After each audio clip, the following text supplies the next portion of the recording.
Good morning. Good morning. What's happening today? The number is slow. Is there problems? Any problems with the transportation today? Or today is somehow Monday morning? Good. There will be more students afterwards. So, hello everyone. So today we will continue with a bit with the innovation concepts that we started last week, and then we will go to another chapter. We will look at the how of supply chain innovation. In particular, we will study the business process modeling notation because we will need it. And anyway, we have a lot of things to do. Also, we will do a discussion of the paper today that you got.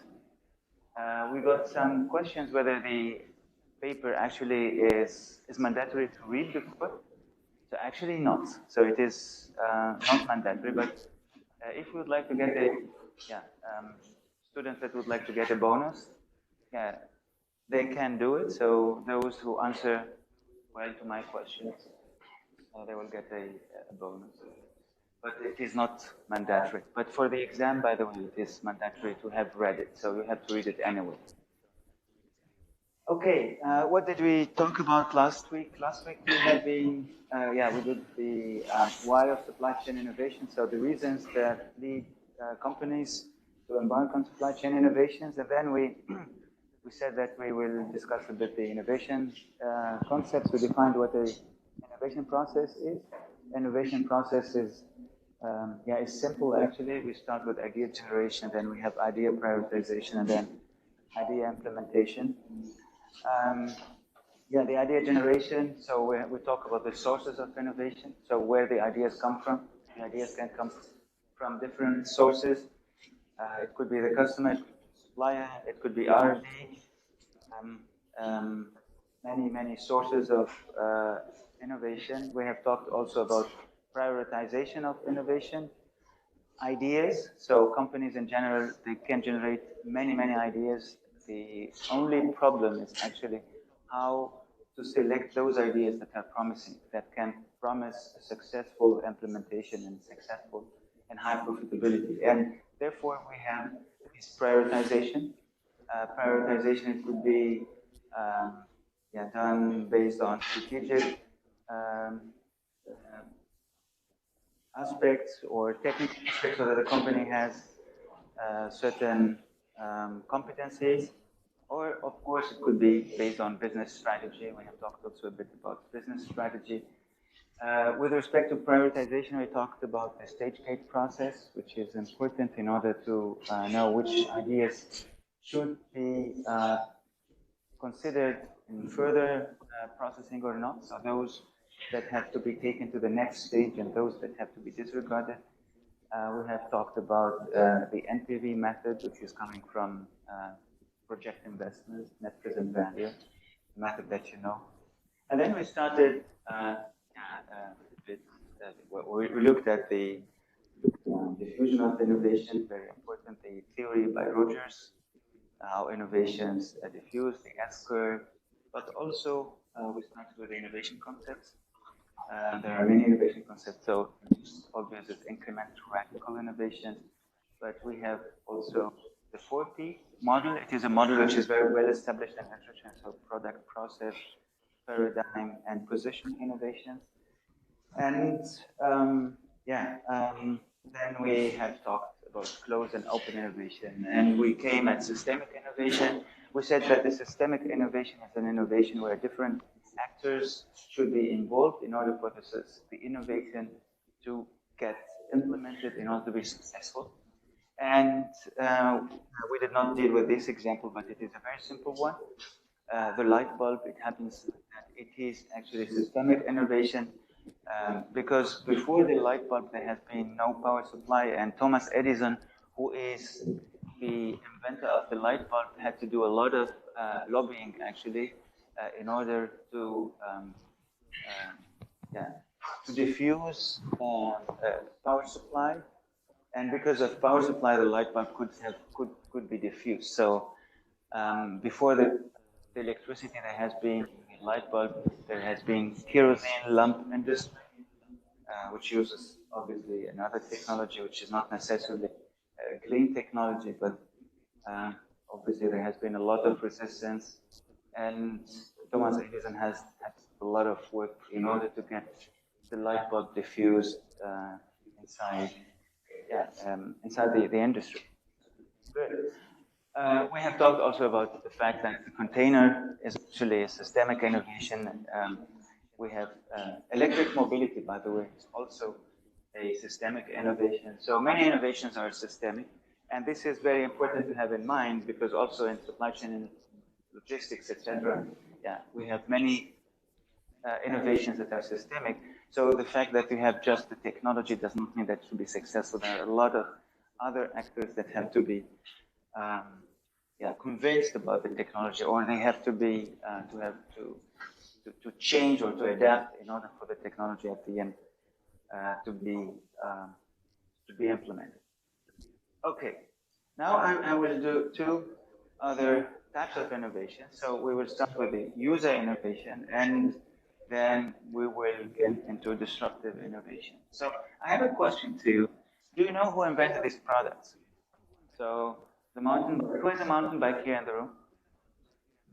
Nobody has a mountain? Yeah, a mountain bike is very good sports. But have you ever asked yourself who invented the mountain bike?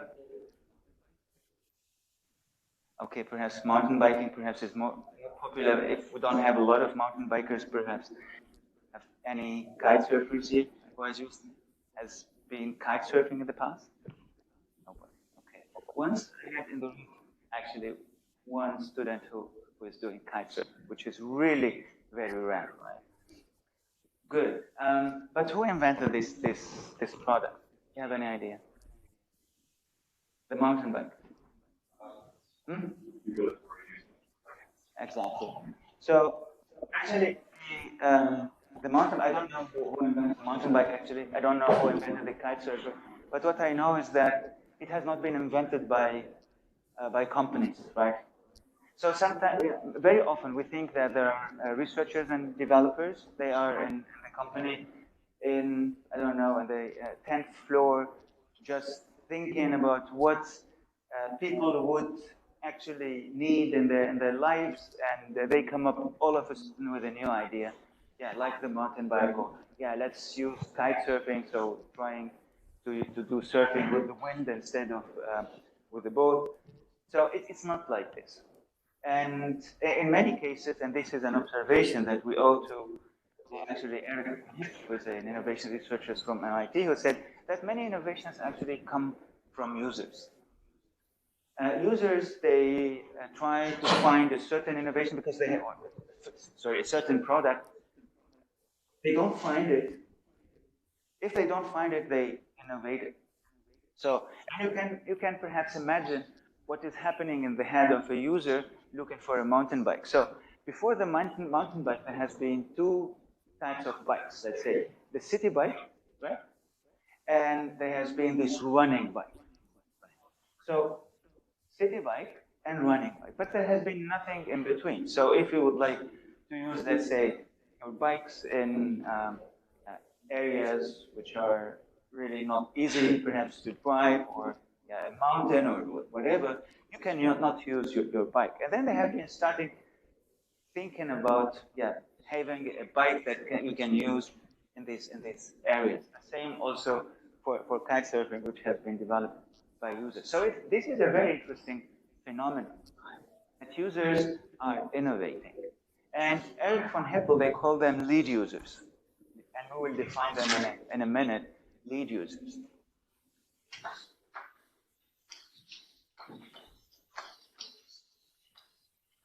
Yeah, you may say, okay, this is fine. Yeah, users are innovating. This is fine, this is normal, people are innovating. But by the way, knowing that there are lead users, people that are innovating, because they are needing the product, because they would like to use it, is a very powerful idea. So we have seen during the last lecture that the sources of innovation are numerous, right? And it's very important also that companies think and have, let's say, users as a possible source of innovation. So what he was telling Eric von Hippel, but yeah, then there has been a lot of research. What they have been telling to companies, instead of perhaps just trying to do research and development in order to develop a new product, look at lead users, identify lead users. Once you identify lead users, you may come up with good ideas for new products. Right? So it's very powerful for innovation. So let's define lead users, and then we will talk more about it. So why do so many users develop or modify products for their own? And here you have the main two reasons. So users innovate if they want something that is not available on the market. They don't find a specific product fulfilling their needs. What they do, they innovate. But also, we should have another characteristic, because just having a need that is not fulfilled, it does not mean necessarily that there will be users that innovate. And here, they should be able to do it. Of course, this is the capabilities. They should have the capabilities of innovating, but also they should be ready and they should be willing to pay for it, right? So this is the second reason why when users innovate. So they innovate when they have a need that is not fulfilled in the market, when they have the capabilities for making it, but also they are able to pay for it. Okay? And we find actually many different examples in practice where users are innovating. So in general, what we can say is that a lot of users, they are not happy because in general, companies are addressing a mass market, right? A mass market, that means that these companies, they are not fulfilling certain personalized needs of users. And in general, a few sizes fits all leads to dissatisfaction of the user. For example, here we have Apache web users. Actually, most of them, they have changed the web software or the server software in order to fulfill their own requirements. Okay, so this is when and why many users develop or modify products. Now, let's define what a lead user is. And here, by the way, this is a definition. You should know it, because it may be that I'm asking about it in the exam.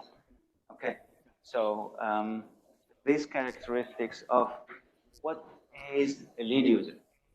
A lead user is at the leading edge of a market, of an important market trend, at the leading edge of a market trend. Okay, leading edge.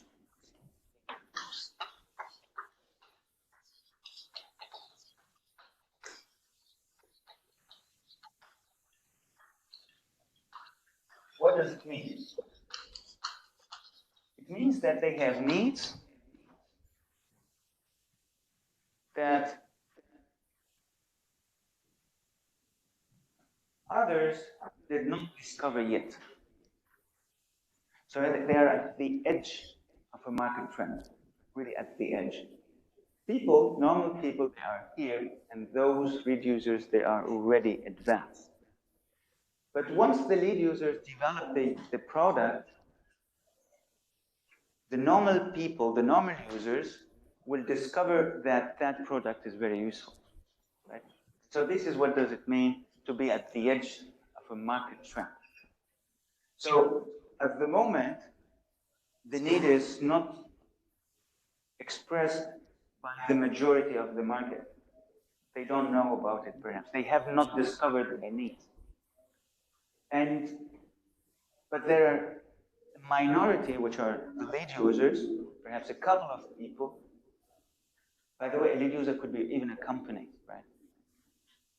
Once the product is developed, then other users, the other market participants, let's say, they will discover their needs. By the way, this is very important. So sometimes we have the assumption that the user, that people know what they need. It's not true. It's not true. Yeah, you have had perhaps many situations where you have been in the market, or you have been in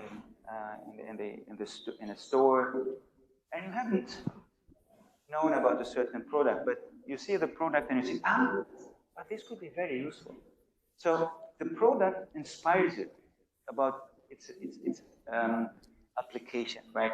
So you discover your need only when you see the product. You say, yeah, I would use it. But before, we have not made your need explicit. And therefore, even if you talk to people as a company talks to people and asks people, what do you need? People, in general, they cannot express themselves. They cannot say exactly what they need. But once they see a product, yeah, this is the same in the mountain bike. Nobody has said, okay, we need bikes for the mountain. But after they have been developed and launched on the market, people discovered that they would need them, right? So, and this is very important to understand, right? So the first is being at the leading edge of a market trend, and they anticipate high benefits.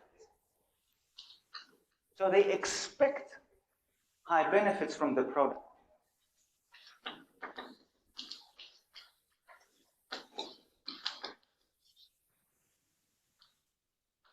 So once they make the product, then they will get a lot of benefits from it.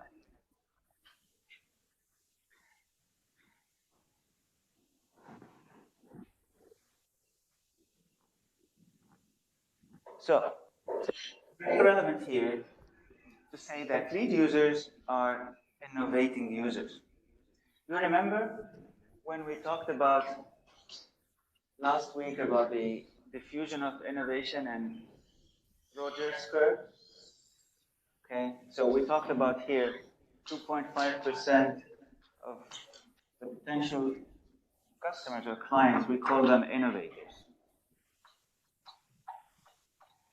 Then we have the early adopters, early majority, late majority, and laggards. But we have said that 2.5%, they are the innovators, right? And I mentioned this very explicitly. I attracted your attention to the fact that innovators in the curve of Rogers, the diffusion curve, they are not necessarily innovative, because they are the very first users of a certain product. So if we would like to talk about lead users, so lead users, they are not 2.5%, they are much less, right? Lead users perhaps, they are here. So this is a part of the, perhaps, the innovators, what we make, but they are a very tiny push, okay? But innovators in general, they do not innovate. By definition, they are those that accommodate, that adopt a new product very early, at its launch, let's say.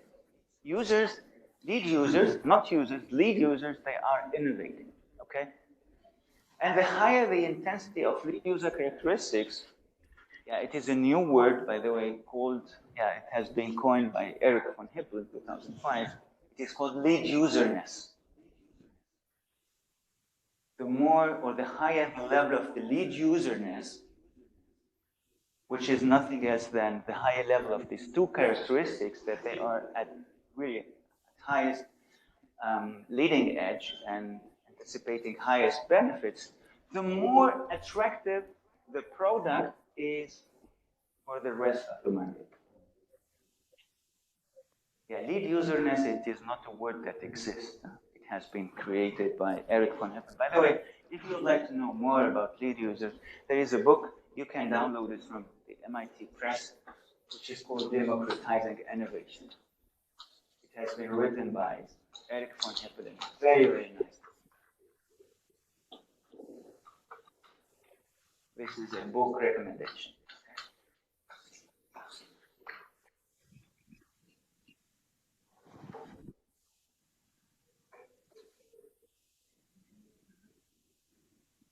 A lead user, it is not necessarily a customer. A customer of what? Because the product has not existed yet, right? I can give you an example. For instance, surgeons, there are many surgeons that are lead users. What does it mean? It means that, yeah, you know that surgeons need certain tools in order to make surgeries, right? But a lot of good surgeons, they see the need for certain tools, certain scalpels, I don't know, that do not exist in the market. Research and development departments of companies have not thought about certain tools. Out of their need, they will make these tools themselves. And there exists a lot of surgeons that are lead users. They do not find it in the market. What they do it themselves. For example, I told you before that lead users could be companies. For instance, yeah, this anti-blocking system, ABS systems in the cars, yeah? So it has been implemented for a certain time in the cars. It's called the ABS system, right? ABS system. The ABS system, so it has not been invented by the car industry, actually. It has been invented by the aircraft industry. So the aircraft industry is, for the car industry, a lead user. So the lead users, those that have thought about it, they are the aircraft industry. And then the car industry, they take it over, and then they implement it in cars. So we may have lead users as individuals, like the surgeons, like the mountain bike developers, but we may have them also as companies.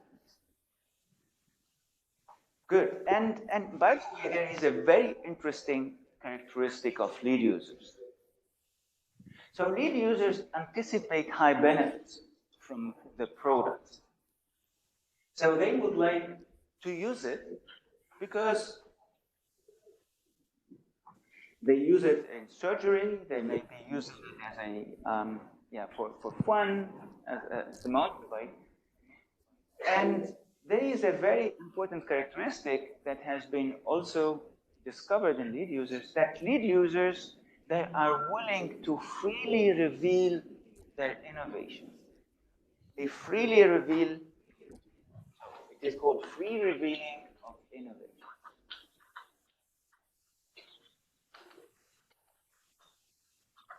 Of lead user innovation.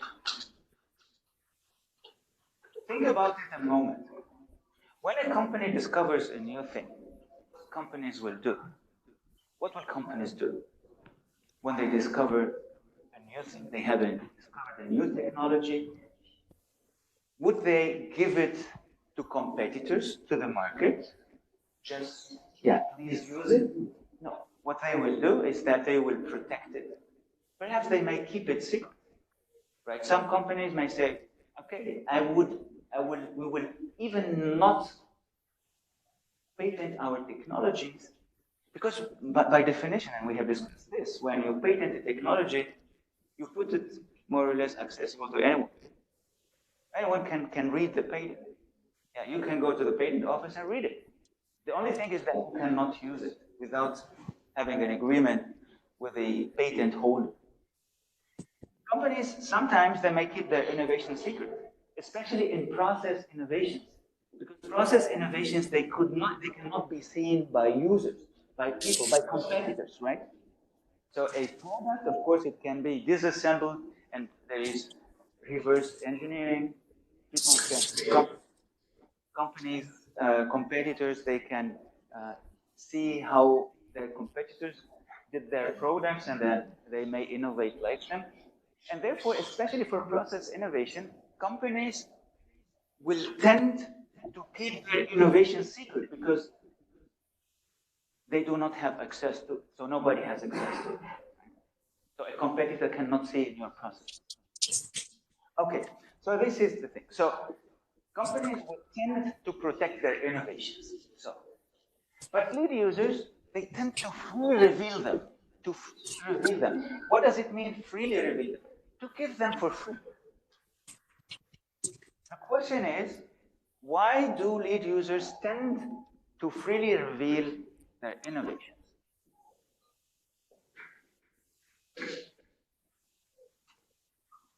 very good point.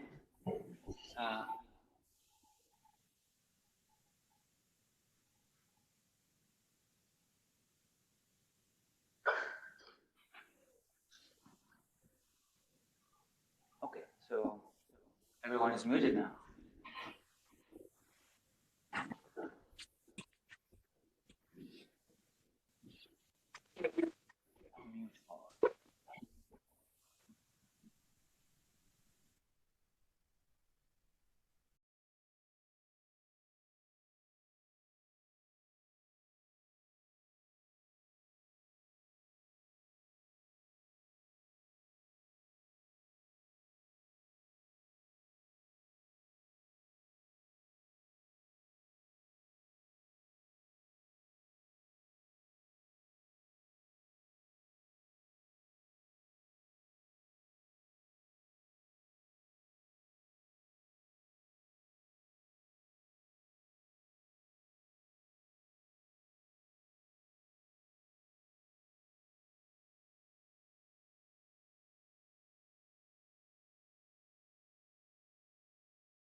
Okay. Hello. I think at home, are you hearing us well? I hope I did not do something bad, but I know. Good. So we have been talking about, yeah, revealing of innovation. Why do lead users tend to freely reveal their innovations?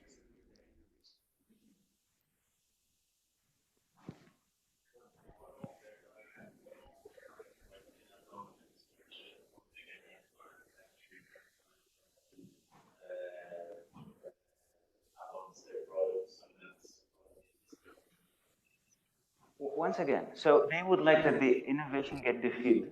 So is this the main argument?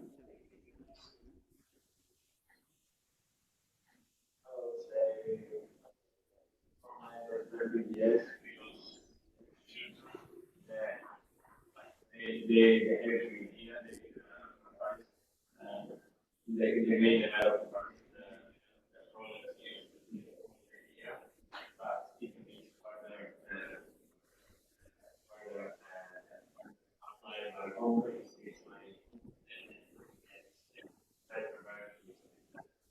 Exactly. So this is getting better versions of it. What does it mean? When they freely reveal innovations, so exactly. When they freely reveal their innovations, they make the innovation accessible to many other possible users, and these other users, they can work on improving it. Once they improve it, they benefit because we have seen here in the definition they expect high benefits from their innovations. So if others work on that innovation and improve it, they will benefit also from that improvement.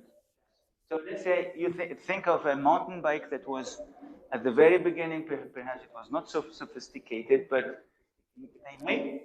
they make it accessible, they freely reveal it, others work on certain areas on the mountain bike to improve it.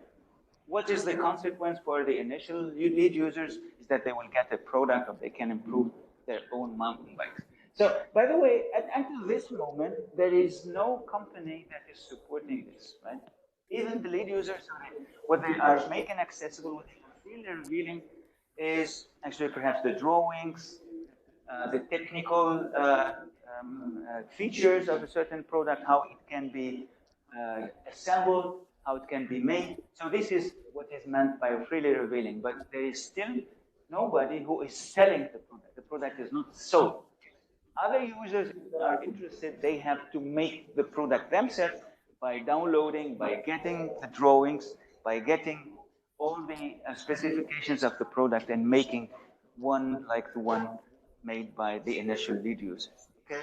So this is why they tend to freely reveal their innovations as opposed to companies which tend to actually protect their innovations.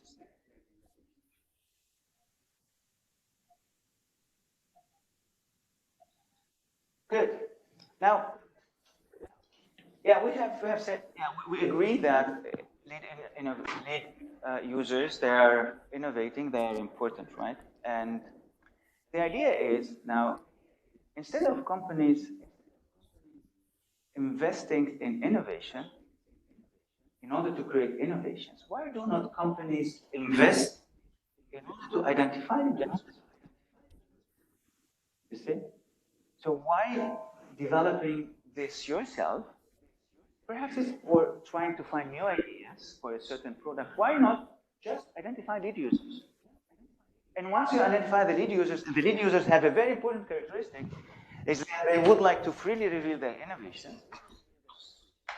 So they don't want to protect it. So companies could have access to them. So why not, instead of making research and development and asking customers who may have good ideas or not have, why not focusing on identifying this? So identifying this identification, identify lead users. Right? So this is interesting. The question is how to identify them. Yeah, we know that they exist. The thing is how we identify them. Now, there has been a lot of research about how to identify lead users.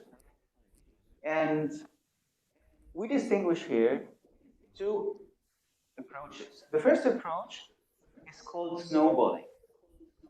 Snowballing approach. What does it mean, snowballing? Snowballing means I try to identify some experts in a certain area, and then I'm asking these experts if they know other experts in the same area. So this is the idea. For example, we do it in research. If we do a field study, example with interviews, companies or whatever, at the end of our interviews in general, what we do is that we ask our interviewee whether he or she knows another expert in the area that could give us information about the topic. So we are asking people about experts about other experts in the same area. But there is another approach which is more, so this is not really adequate for lead users, for the identification of lead users. There is a process which has been tested also. It is called pyramiding. Pyramiding is not like that you ask whether you know an expert in the same area, like you, but it is about asking the question. Once you identify an expert and talk to that expert, you ask him or her at the end whether they know somebody with more expertise in the area. So, and it is called pyramiding because we're starting with people, let's say at the bottom, with a certain level of expertise.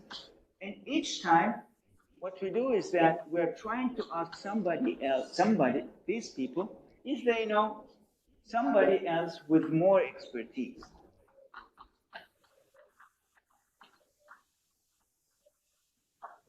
And then with these individuals, you do also the same. Ask about more expertise. So and here we have, or it underlies the assumption that everybody in a certain area knows somebody with more expertise in the same area.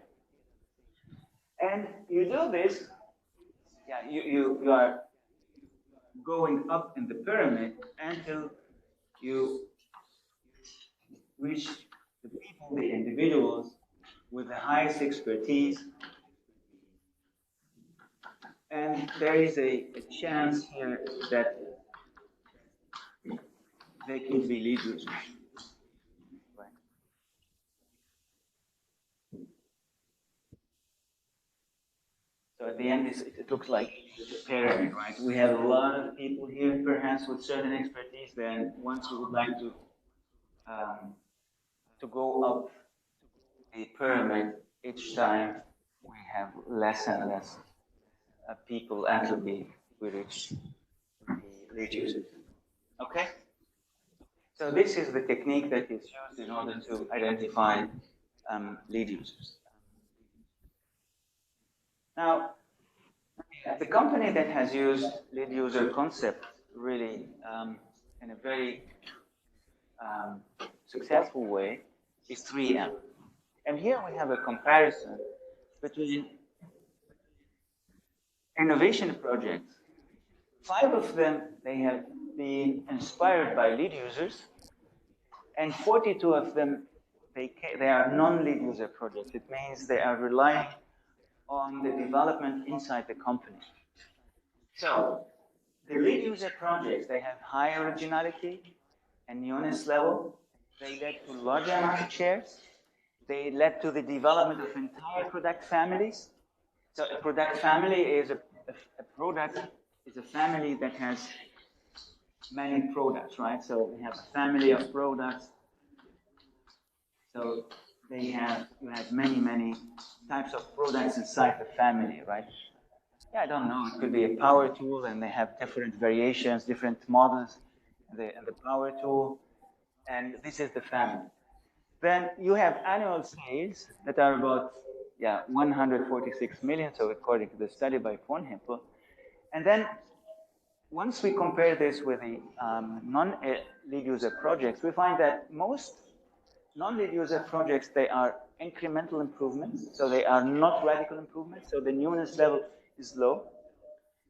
There has been, among 42 non-lead user projects, only one single project with a new product family development. And the annual sales, it is about $18 million. So, yeah, you see how powerful it is, because it is at the leading edge of a market trend. So the lead user project in general, it is a project, it is an innovation that will be successful afterwards in the market.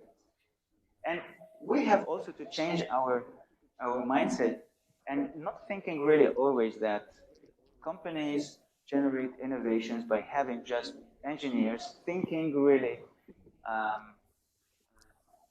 like that, and they get new ideas out of the blue in order to improve things, etc. Yeah, sometimes it works. It works for the incremental improvements. We have engineers that keep in improving certain parts of a certain equipment or certain device, but having these completely new developments, it's much better to look for lead users. Okay, now with respect to supply chain innovation, this is very interesting because there has been also examples. So firms that use inventory management systems, such as retailers, tend to be the developers of new approaches to inventory management. Look, the retailers, they are interested in inventory management. What retailers are doing, by the way, in an excellent way, is inventory management. What retailers doing? Inventory management, right? So they tend to improve their system, their own systems for inventory management. So they are the users. So could you think of a software company that has never done retail, that they will be able to do or to develop a very nice software system for retailers? Somebody who has never been in the business? So you'll be far away. So you cannot just read books and then so you have to practice that. You have to see the problems yourself. Right? So retailers are very close to the problems, and they will try to solve the problems of inventory management. So they will have perhaps no solutions from outside, and therefore they tend to do this themselves. Now, once again, not all retailers are lead users, right? Some of them do, some of them not.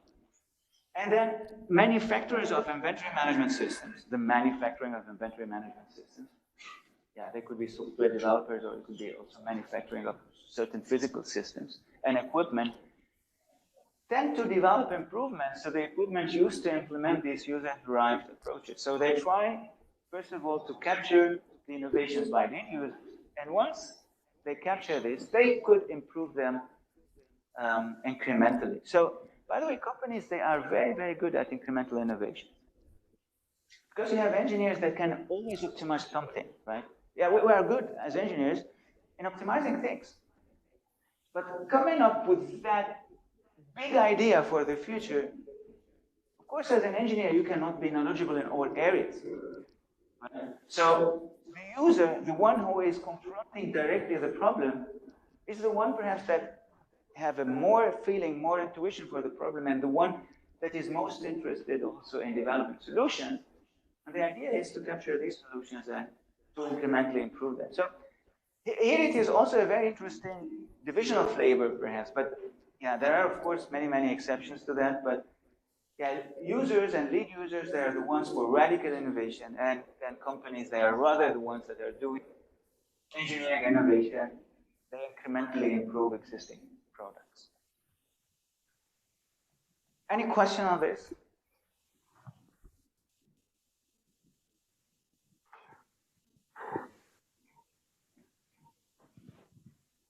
Good.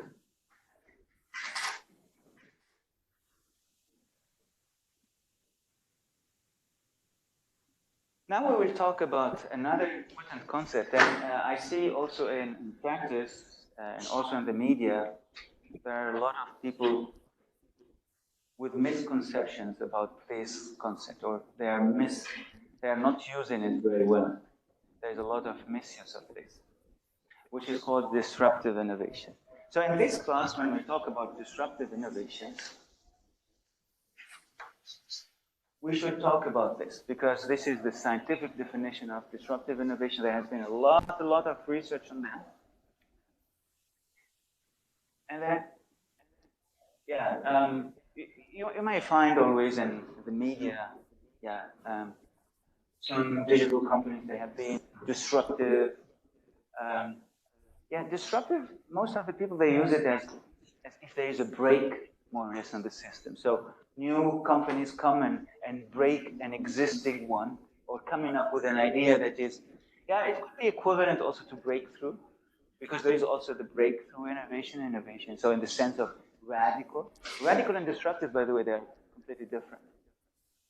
And we will now discuss what disruptive innovation is. So if I ask you a question about disruptive innovation in the exam or even in class, of course in class, I would like that we have this understanding because this is the scientific way. And it has been established by Clayton Christensen in 1997. And actually, unfortunately, he passed away in the meantime, but yeah, he spent his life actually researching disruptive innovation. Like Eric von Hippel from MIT, he just spent his life researching lead user innovation. Clayton Christensen spent his life researching disruptive innovation. So now, it is different from lead user innovation. So here we will start this figure. So first of all, we have a graph with two axes. We have the time axis, so things develop over time. There's a certain, it is dynamic. So dynamic, when you use the word dynamic is always about development or evolution over time, right? I see sometimes people use the word dynamic without having this in mind. But dynamic is always something that evolves over time. And then we have performance factors. So this is a performance factor according to which we are evaluating, we are assessing the innovation. So if I tell you computer, what is the most important performance factor that you may evaluate a computer according? Sorry? Computation power. Yeah. For what is the computation power? No. I mean, what is the computation power is equivalent to? Perhaps the processor speed. Yeah, or the frequency of the Yeah, processor speed, right? For the processor is the processor speed. Yeah, when we talk about, let's say, a USB drive, what is the performance feature that is most important for a USB drive? The space or the capacity, right? The capacity of it. How many gigabits you can have it on. So this is what we mean with the performance factor, okay? So the most important one that competitors actually want to achieve in order to get most of the market, right? So the higher the space or the capacity of a disk drive, the better. Huh? So, and then it will be also the more expensive. Good. So this is what we mean with the performance. Now, we have two curves here. We have a market, and this is the market needs. The market needs with respect to the performance factor.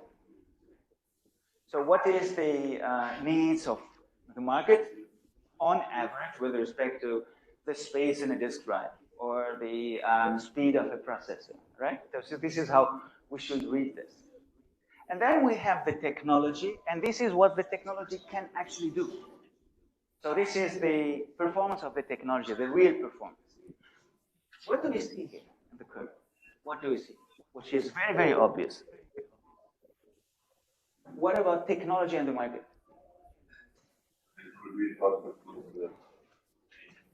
Very good. Yeah, it is very clear. The technology is outperforming the needs of the market. Now, why is it like this? Why does technology outperform the needs of the market? Yeah, very important question. And you have it. So I just have a question. Who has an Excel on the computer? Excel on the computer? Who has Excel on the computer? All of it. Yeah, a bit of movement would be very good today morning. Who uses 100% of the functions of Excel? How many functions do you use? Perhaps the portion of the functions you are using? What do your estimation? 20%? Okay. Perhaps 10%, 15%. So we are not using every function inside Excel. But still when we pay, normally we pay for all functions. The question is, why do we have this? Why do we have functions that we don't use? Look, and these are the same question. Why do technology, or why does technology outperform the needs of the market?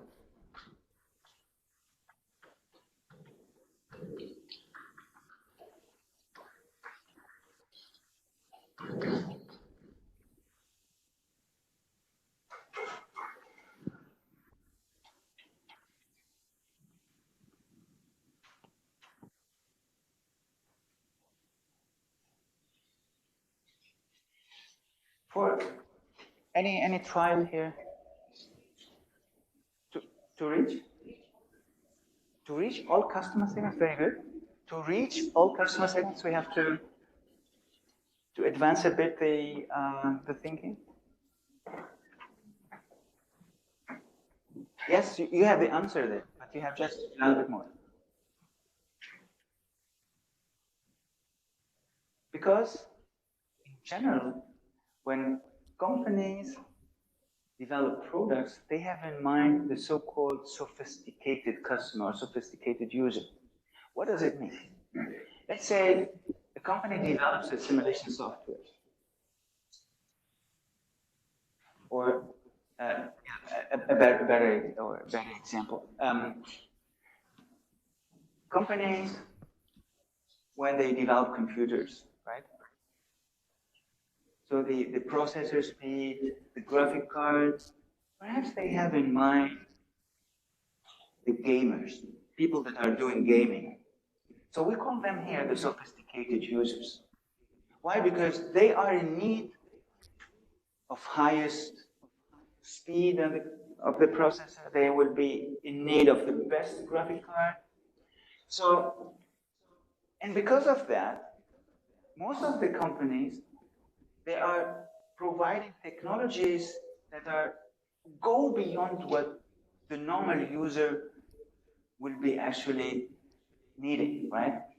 So technology will develop in a way that it outperforms most of the users' needs.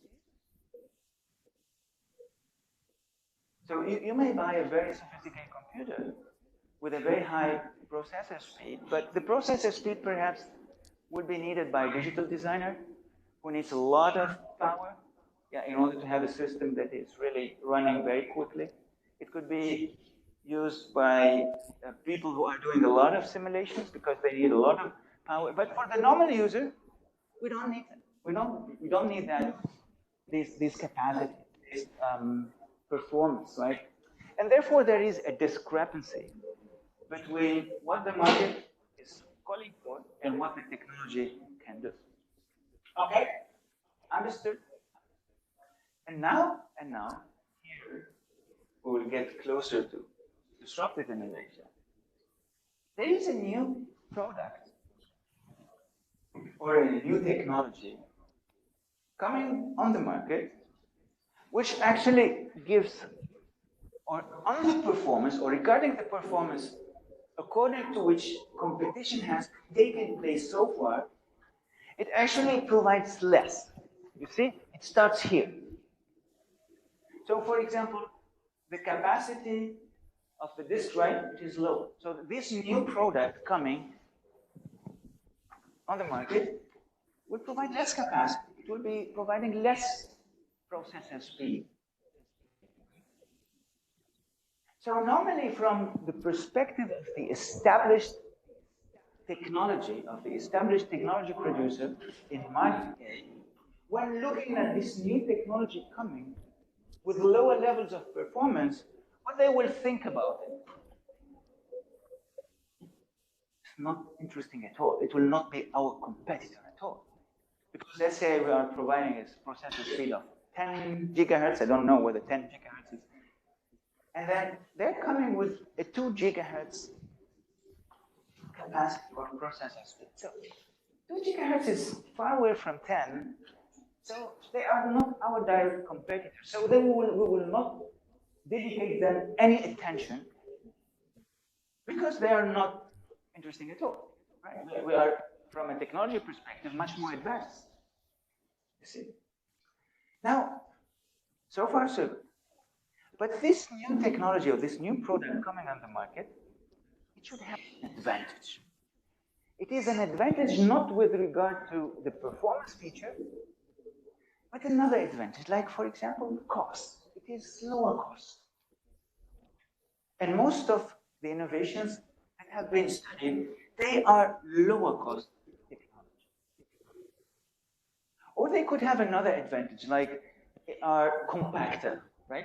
So there has been, many years ago, perhaps you have never had that in your hands, the disk drive, the floppy disk. Did you have a floppy disk in your hands in the past? A 3.5-inch floppy disk? You have it? Yeah, good. I had my first computer, it was a floppy disk 3.5, but the floppy disks before, they were 5.3 inches, which were floppy, they were not robust at all. I mean, and they were very, very sensible. But when we look at the 3.5 floppy disk, it was in plastic, it was much robuster, and it has, it was, at the beginning, it had less capacity than the 5-inch, but it was compactor, right? So it had an advantage.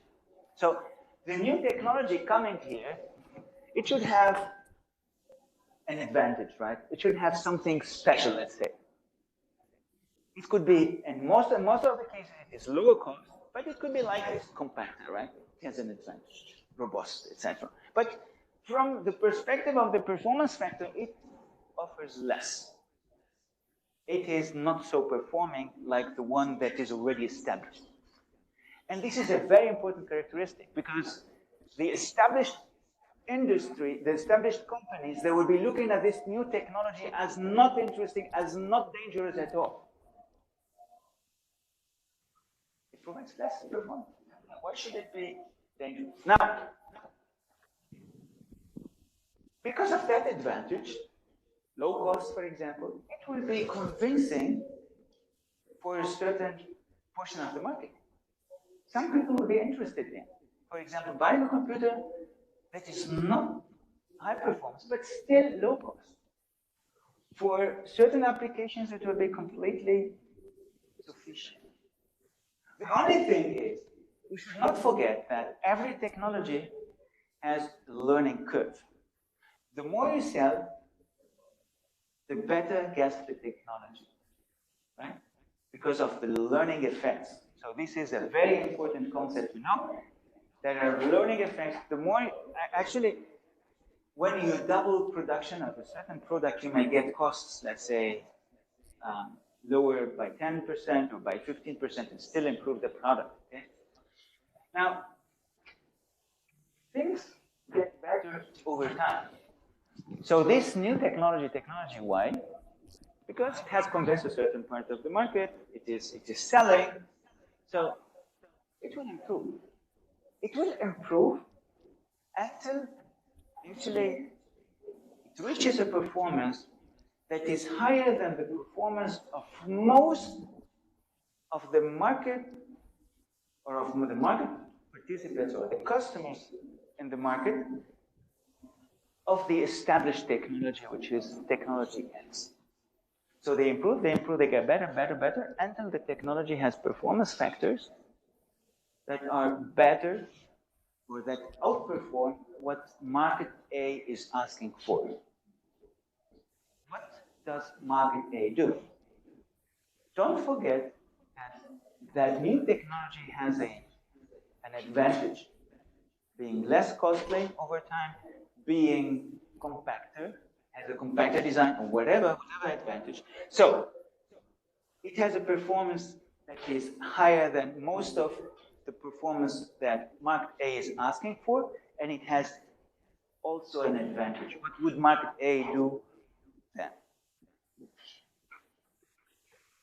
Market A, or the individuals, the participants in market A, they will jump there on technology 1, which is the new one coming on the market.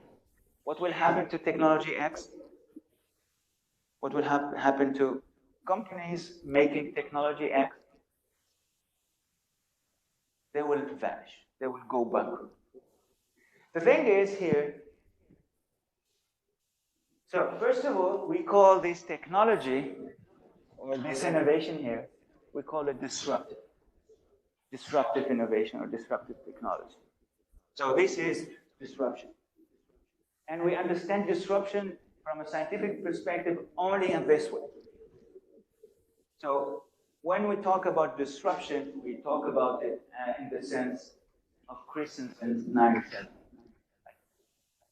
And then he did not change it a lot, the concept. The concept stays away. Yeah, the same, but he studied it from different perspectives in different areas, etc. And the thing is here, a disruption in general leads to certain competitors completely going away out of the market. Okay? So this is how we define disruptive innovation. And the thing is that it's not theoretical, right? So I'm not telling you something that is theoretical. It has happened again and again in industry. Again and again. So the only thing, and there is here a problem, a big issue. And the book by Christensen, it is called The Innovator's Dilemma.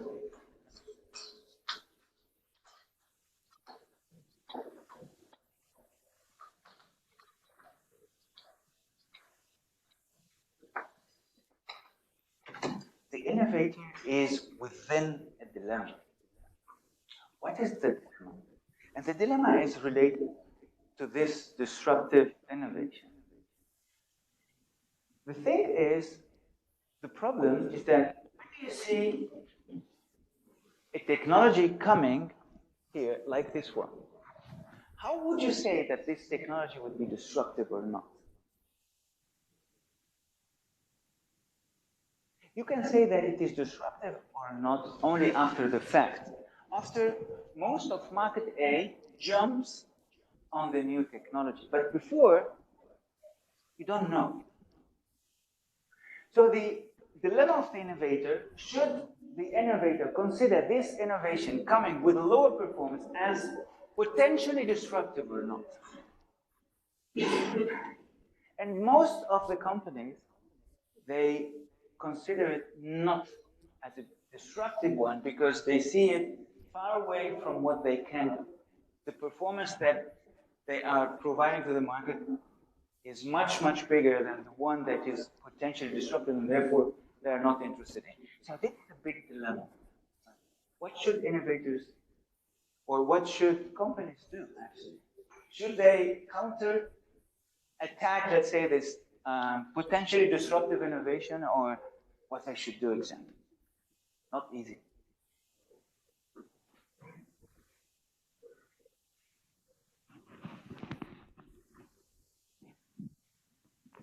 Yeah, actually, Christensen went so far to say that disruptive innovation creates new jobs. Disruptive innovation creates new jobs. Radical innovation does not. And his argumentation is like this. Radical innovation replaces an existing innovation. Right? So we have an innovation, we have a certain product, and then comes a radical innovation. So it replaces the existing one. So the people who have been, or the customers who have been buying the old product will jump on the new one. So the same customers we have here, the same customers we have afterwards, but they're jumping on the new technology. So we don't have a transformation on non-clients or non-users to users, right? So when do you get more sales, right? When do you get more selling of a certain product? So in radical innovation, we have a replacement of a certain technology with another in a way that, we are selling to the same customers, but we are selling them a new product. But disruptive innovation is actually addressing non-users. In general, users perhaps that cannot pay the existing technology. And there has been, for example, Huawei, for example, Huawei.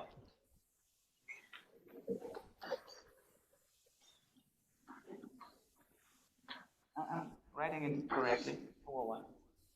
Or perhaps this one is, I don't know, perhaps. No? It's not correct, right? Huawei. Anyway, Huawei, you know what I mean.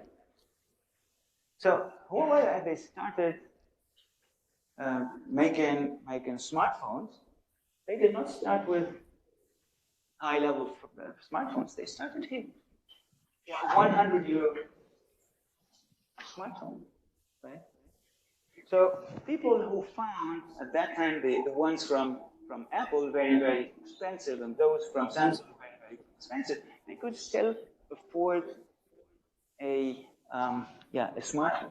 But the thing, so they were addressing the non-users, those who did not buy a smartphone. And then, of course, now why they have very, very developed smartphones? Because they have been going along this curve. So if we look at history, actually, these things are happening again and again. And companies always fall the same trap again and again. So it's very, very important concept that companies know about this. And if you would like to disrupt the market, perhaps you have to think about this. Coming with low-cost products, still very functional, and then going up the curve. Right?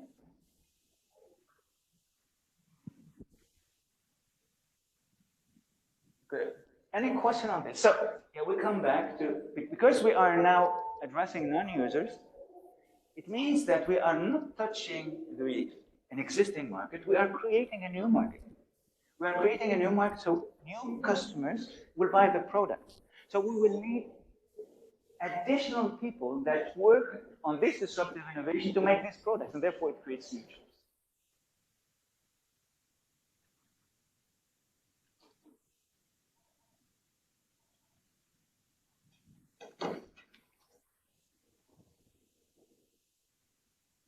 Good. I will not read this because this is more or less the explanation of everything, but yeah, a bit condensed, of course. Now, yeah, there has been many examples of our disruptions. Yes, Sonic SCI and Microsoft Xbox at a certain point in time. So here, both the PlayStation and the Microsoft Xbox, they had the best technology inside. They had at the time the Blu-ray. They had all of a very powerful processor. By the way, the cost at that time for Sony for a PlayStation 3, it was about $800, and they have been selling it for $399, for about half of the price, right? Because they had here all of the most advanced components inside, and they were selling it at a loss. Of course, they have a very specific business model because they are making most of the money from the games, from the software. Okay, so they have agreements and contracts with the game producers, so the software producers, and they were making the money here. But here they were making it, yeah, the same also for Microsoft Xbox. This is the same thing. Now, with Nintendo Wii, the Japanese manufacturer, and it was a disruptive innovation from them. They came with a Nintendo Wii. A Nintendo Wii, it was different. It did not have the best components like the S3 and the Xbox. It had very, very average components. So they were selling it at the beginning perhaps for $349 or $299, I don't know. But the costs were much lower than $349 in a way that Nintendo Wii was making money by selling this the console, by selling it. So first of all, they were making money here, and second, why it is disruptive. So first of all, they are providing lower performance than their direct competitors, let's say, but they were introducing a new, I would say, culture in play. For example, I tell you about myself. Yeah, here I cannot play this. They are so complex. There are a lot of things, a lot of buttons. You have to memorize many things. Yeah, also the graphics, of course, they are very, very sophisticated here. Also, they are as good, but yeah, I cannot play it. So yeah, these kind of things, they can be played by my son. He's 13 years old. He can manage this very well. I cannot. But for Nintendo, when I'm playing tennis at that time, you are just making movement. This is fun. The advantage of this product, it was that they have these remote parts or these parts that make people able to do some movements, and then you see the movement on the screen. So this was a specific technology that made certain that they provided the product a certain advantage, and that's all. And as Nintendo Wii was launched, yeah, so a lot of non-gamers start to be gaming, right? And even there has been a lot of gamers here. They jumped on Nintendo Wii, right? So after a certain time, they thought, okay, this is much better because it is also a social experience. You are making sports, let's say, whereas you game. So here it is, let's say, a disruptive innovation that came from Japan. At that time, PS3 was really failed. So the project has failed. Then, of course, they reacted to that, and I don't know. Still, they use the PlayStation. Right? People are using it. And, yeah, we don't have it at home because if we would buy one, the kids will not do anything else than playing, and this is something we would like to avoid. So the last slide before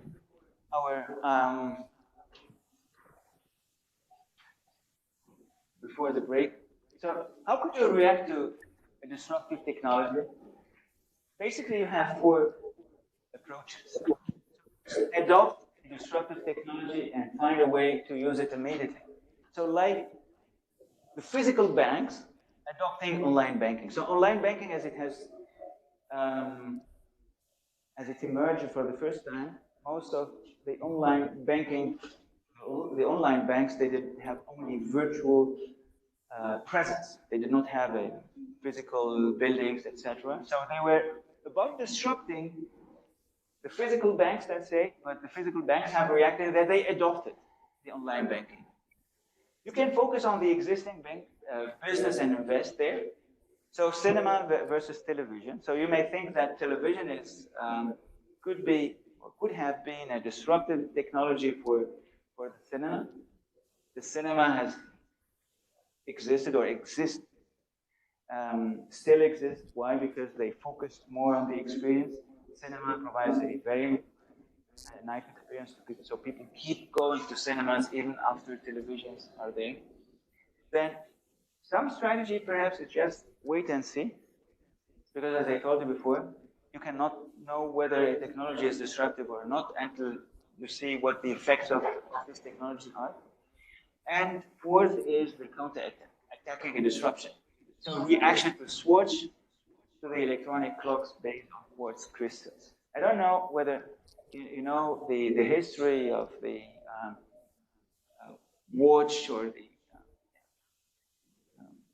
the watch. The watch was more or less a product coming from Switzerland for a long time.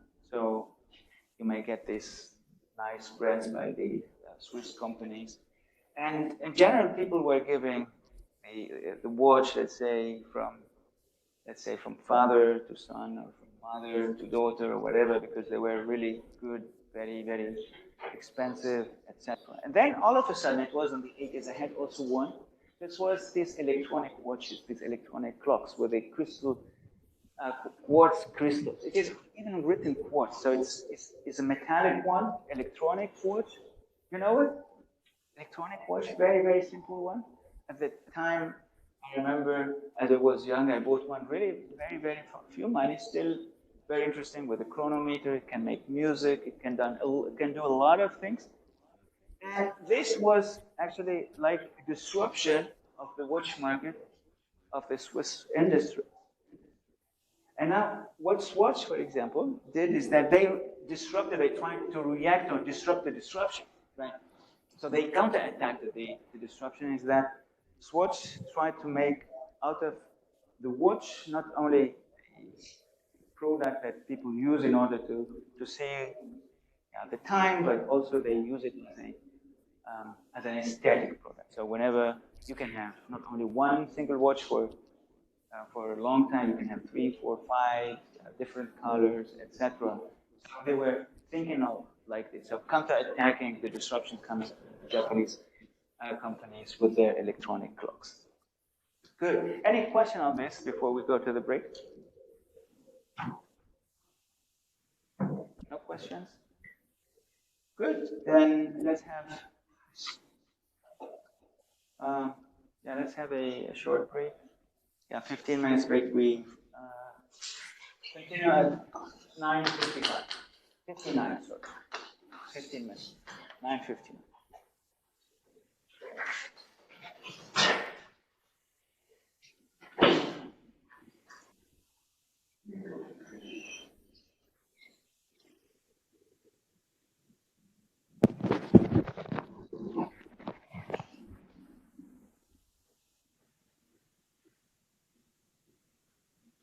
Okay, we continue.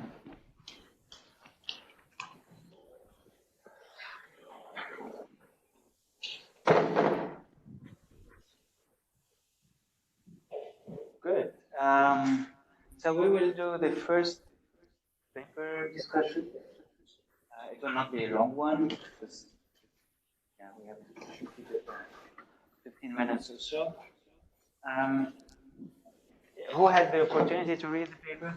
Yeah, honestly. Okay, good. Here, somebody? Yeah. I see, so to say, yeah, hands like this. So yeah, good. By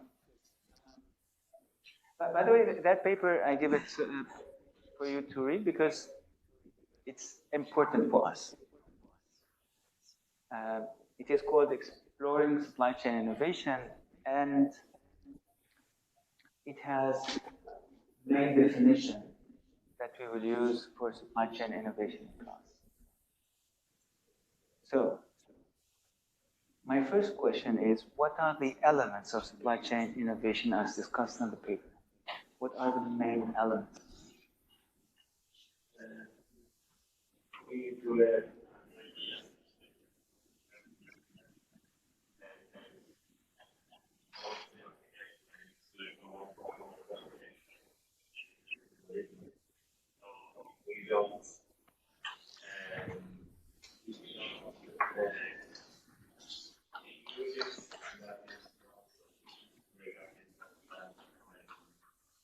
So all what you said is right. And we did it last week, so more or less this part of the paper is in line with what we discussed last week, so that the innovation is invention plus application plus exploitation. And but it does not answer really the question. What are the elements of SCI, of supply chain innovation? What are the elements? So when can companies say, yes, we did the supply chain innovation? Because, for everything, for every definition, we need a conceptualization of the term, please.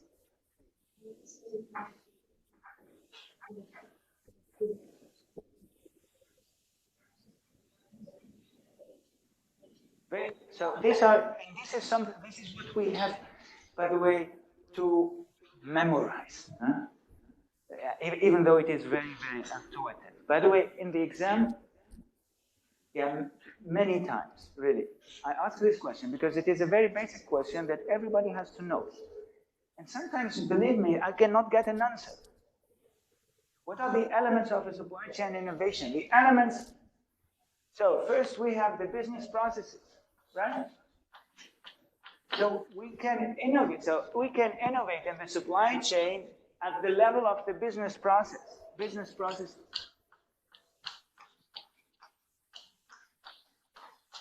Then we can innovate at the level of the network structure.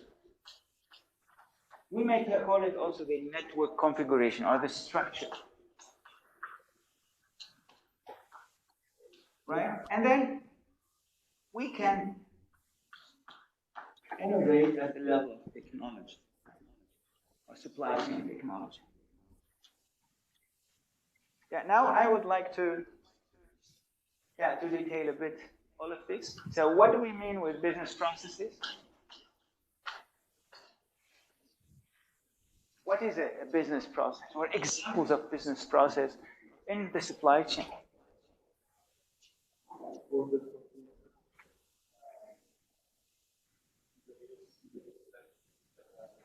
Order fulfillment, yes. So what does it mean, an order fulfillment? It means you get a customer request and you fulfill that order, right?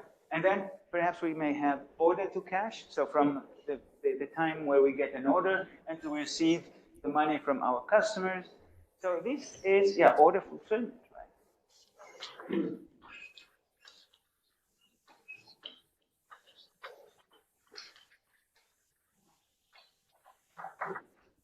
Good. Order to cash.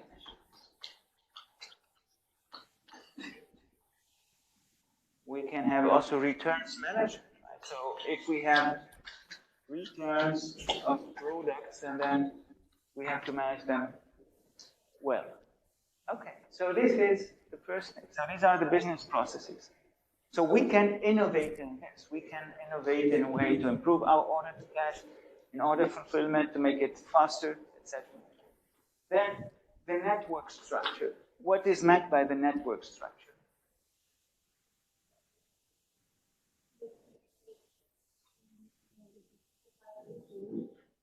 Good. The relationships, yes. More or less the same.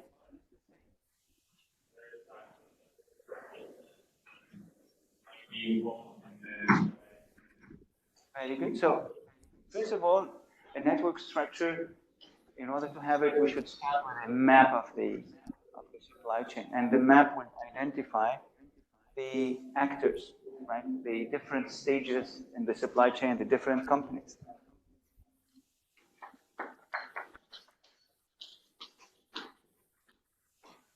Actors, yes?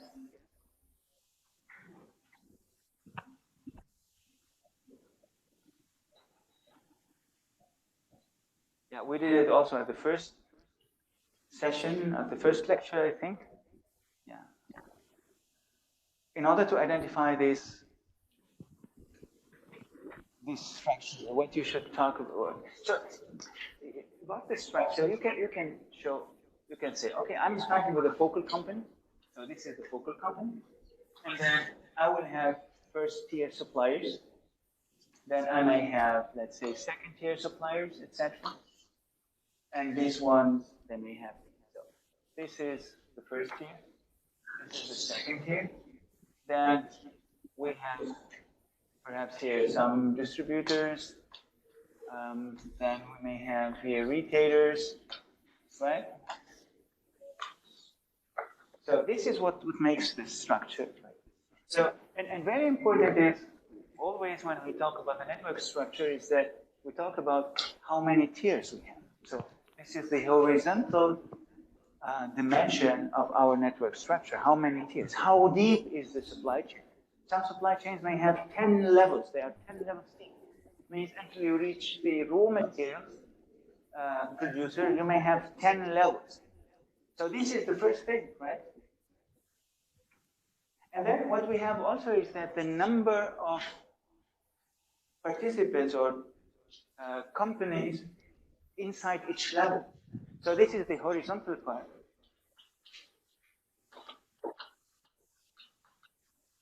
And then we have the vertical part. The horizontal structure. The vertical. Vertical structure means how many companies we have. For instance, for the focal company here, yeah, it is very interesting to know how many companies they have at the first level, the first tier suppliers. Why? Because they are dealing with them directly. So the more suppliers they have, the complexer, the higher the complexity of the supply chain, right? Especially from the perspective of the focal company. Yeah, if a company has just 10 suppliers, perhaps it's not so complex. If it has 10,000 suppliers, so it is complex. So this structure is important. So this is the network structure. So we can here distinguish between horizontal and vertical structure.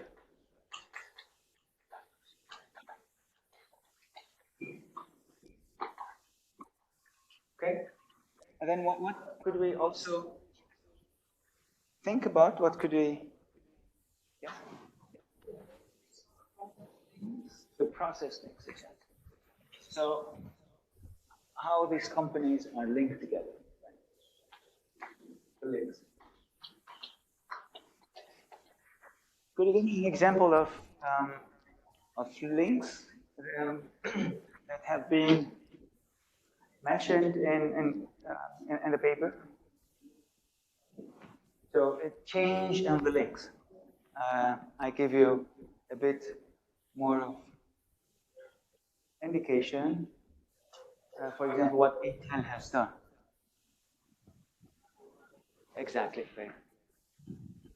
So Intel implemented vendor-managed inventory with their customers so that they are managing the inventory at their customer sites. Customers do not have to bother with inventory. And this is about readjusting the link because they had a big problem after the client submits a request to Intel. Intel takes 9 days in order to respond to this. So there has been a lot of issues. So 9 days just to respond, to write an email back to the customer. So, and it was called by IBM at that time, by IBM Consulting, the worst in class supply chain. And then they have here innovated in their links in a way that customers do not need anymore to make requests, because they will be replenishing more or less themselves by using VMI, right? Good. So we have the actors, horizontal and vertical structure, and the links. Of course, what is important also in this dimensions is how close is the focal company or the company, how close is the company that we study is from the final consumer. So here we have the focal company, could be the producer, the original equipment manufacturer, but we could have, let's say, traced it or drawn the supply chain from the perspective of this retailer, right?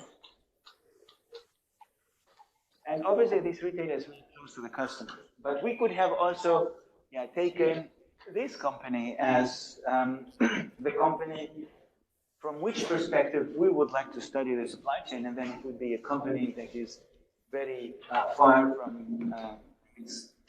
from the final customer. So this is also an indicator or important part in the network structure.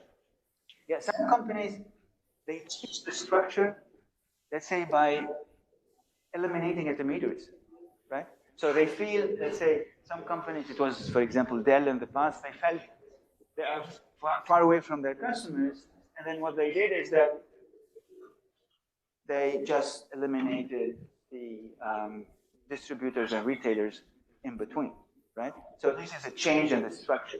Instead of selling a computer then to the distributor will bring it to the retailer and the retailer to the customer. They said, we don't like this, we don't want to have this, we don't want to have this, we will be just selling to customers directly, right?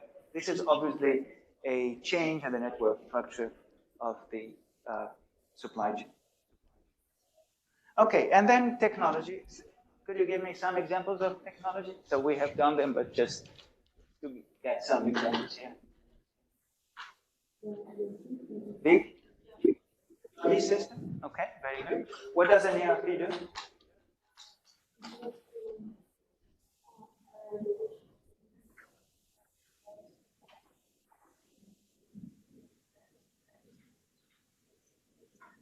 Yes, okay. And most importantly is managing the total production. So an ERP system looks for having the products that you need or the components that you need at the right time in order to make the products and ship them and make them or finish them at the right time to ship them to the customers. Yes,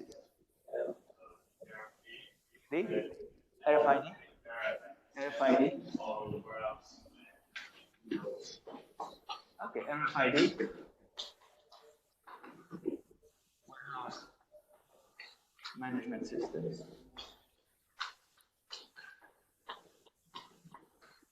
Good. So these are examples of technology. So very relevant, okay? Very, very important is that when we talk about innovation in the supply chain, we talk about innovations at 3 levels. They should not be all at the same time. And then this paper that we discussed shows also that perhaps not all of the companies that are doing all of these innovations at the same time. It is sometimes, so companies change their business processes. We call it supply chain innovation. They may change the network structure, they may introduce a new technology, they may also do different things. For example, Dell, as they changed the network structure, they needed a new technology, so they need an interaction. For example, Dell, in the direct model, direct to the customer model. So they eliminated the distributors, they eliminated the retailers. All of a sudden, they had to communicate with their customers. They needed a configuration system. So these are the systems provided to customers in order to configure their computers. So you see, there are interactions between both. You change the network structure, perhaps you need a new technology. Sometimes you may need a new business process, right? The order fulfillment for a company that is selling online is different from the order fulfillment for a company that is selling through bricks and mortars, normal physical online physical stores, right? So just to say that you can have an innovation at each level. So just business processes, you are optimizing business processes, but sometimes perhaps when you are changing one of the levels, like the network structure, the example of Dell, you may need new technology and you need perhaps new business processes. So one will have an influence on the others.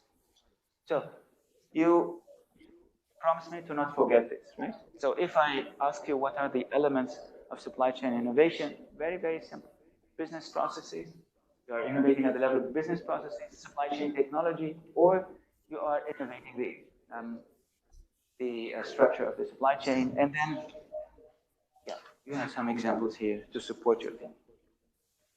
Good. Now, what is the role of the business model here?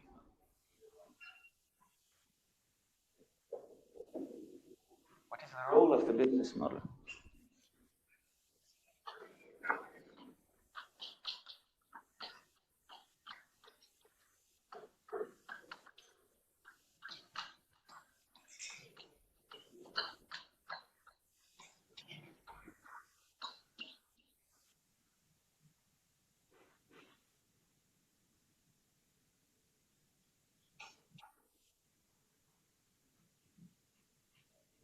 So it's very important. So I find the framework really very, very comprehensive, because the framework, what they do is that they're putting all three. So we have business processes, we have here the network structure, we have the supply chain technology, right? They could be interacting, of course, or not. And then all around, we have here the business model. So we can have a performance gap. Let's say problems in lead times. We have problems in delivery reliability, so here it could be a trigger in order to think how to change the business model, right? So the performance gap, and then will lead to a development of new solutions for the business model. And then this will have then business model implementation. So more or less, the business model is surrounding the supply chain. The business model is surrounding. So, I'll give you an example. Let's say your business model is about selling conventional cars. So you are working at an automotive manufacturer, and your business model is selling conventional cars. The fuel-based cars, the very normal ones. Now, you start optimizing, innovating in that supply chain. You innovate that supply chain. You make it more efficient, more and more efficient. Extremely efficient. Yeah, very good. But the only thing is that you overlook the fact that the market has changed. You are actually optimizing a supply chain that is obsolete because the market has switched to electric cars. Let's imagine that the market is switching completely to electric cars. So you are innovating in a supply chain that is obsolete. Is it good? Still, you are doing a lot. You are innovating the business process, the network structure, the technology, but you are making the wrong product. You have the wrong business. The market is shifting towards electric mobility, electric cars. So what you should do, perhaps, is that you have to think about your business model first. Yeah, I have to switch to, let's say, sharing electric cars. And by sharing electric cars, all of a sudden, all what you have here will change. So you will not have the same network structure. Yeah, at least you will not have all the suppliers that deliver components for the conventional engine, you don't need them anymore. You will get the engine, an electric engine, perhaps from Bosch or from a certain manufacturer, and that's all. So the chain or the supply chain will change completely. So the business model will have an influence on this. Once you change the business model, you are selling perhaps a new product, which is called value proposition. You have a new value proposition, and then you start optimizing that supply chain in the scope of the new business model. You see? You cannot optimize a supply chain that makes an obsolete product. Yeah, why are you doing it? Let's say if we switch completely to online groceries, let's say there is a market trend, we switch to online selling of groceries. And there are some companies still optimizing the supply chain of retail stores. So you are optimizing the wrong supply chain. So first of all, you have to switch to an online business model. And then within that online business model, you have to start improving that supply chain. You see here how important the business model for the supply chain. Any question on this? Because this is extremely relevant. So once again, the three elements for supply chain innovation are business processes, network structure, and supply chain technology. These are the main elements, but they get shaped, they get influenced a lot from the business model that is operated by the company. Please.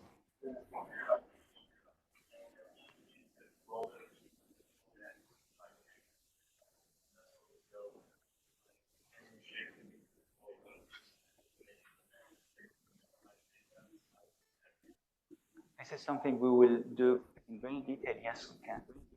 So we will deal with that in very detail in the next lecture. Yes, it is possible. So here, talking about how the business model shapes the supply chain, not the other way around, but we will get into it.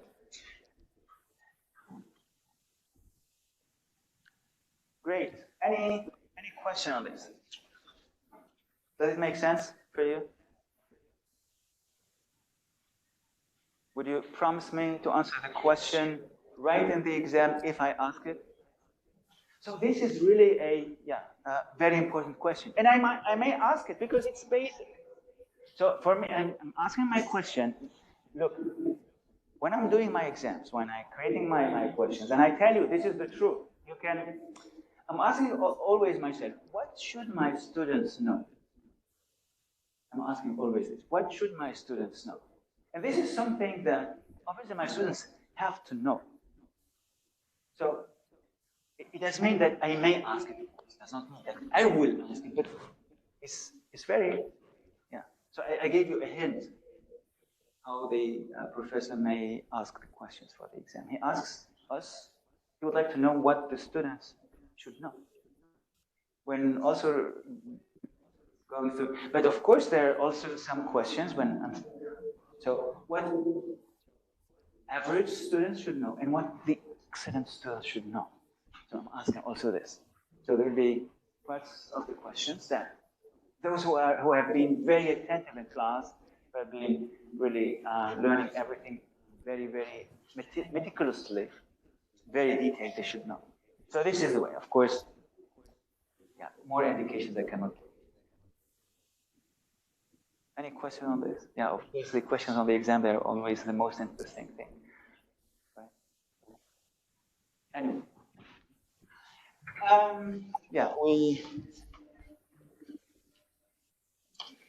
You can read a bit, you can see what is the difference between radical and incremental innovation.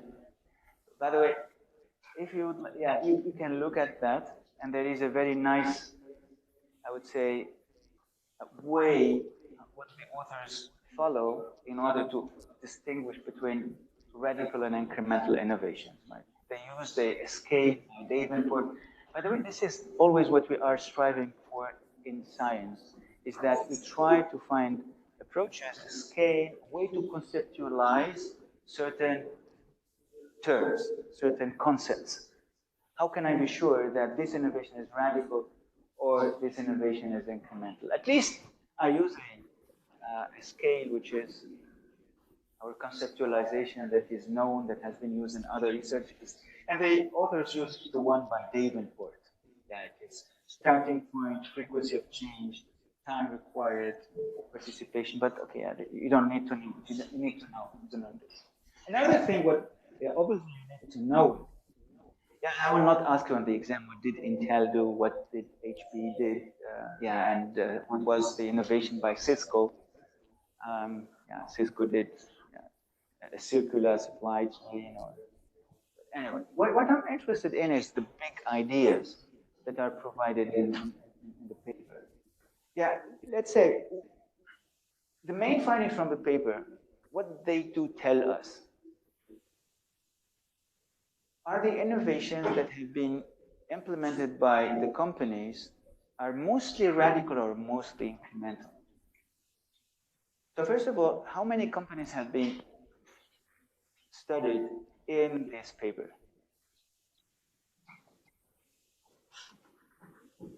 36, exactly. 36. You can see the appendix, because the appendix is important here.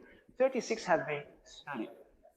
And what could we say with respect to radical or incremental innovation? Most of the supply chains have been introducing radical or rather incremental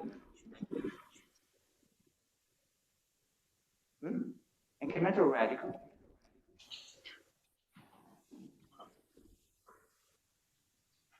Don't know?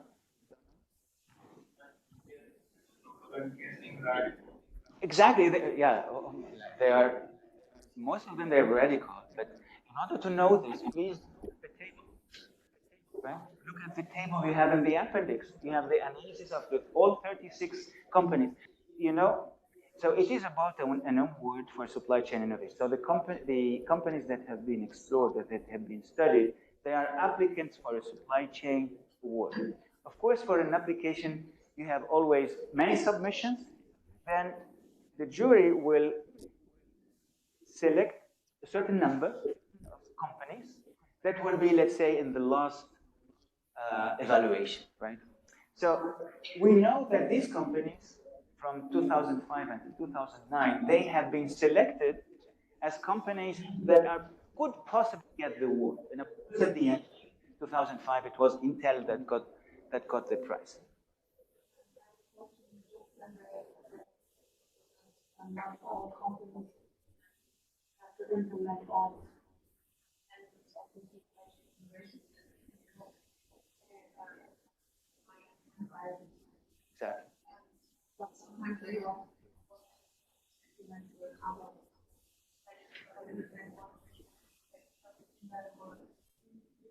It's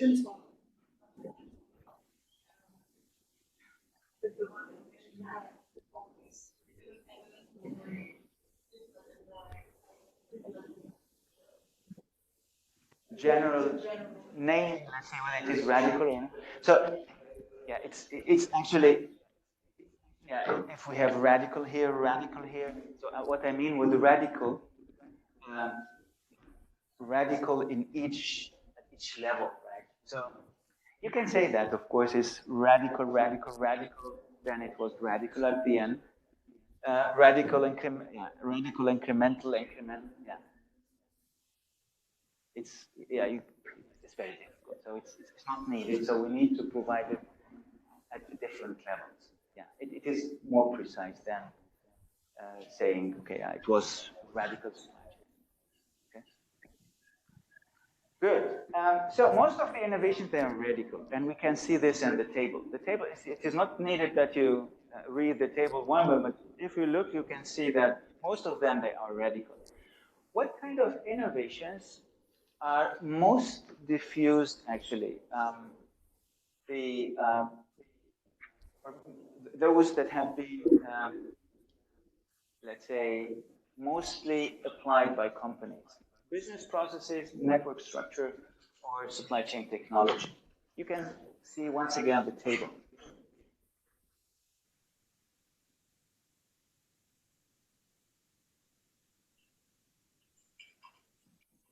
Yes.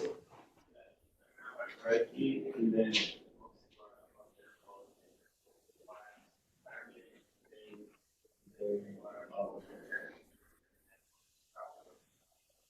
Exactly. So actually, most of the study cases highlighted innovations primarily actually in supply chain business processes.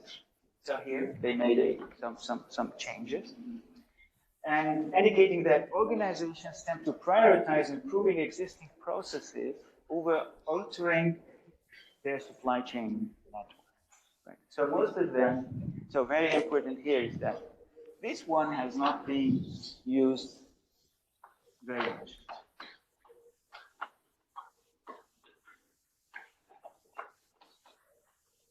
Okay, we have seen an example by Intel before, with changing the links through VMI, but most of them they are here.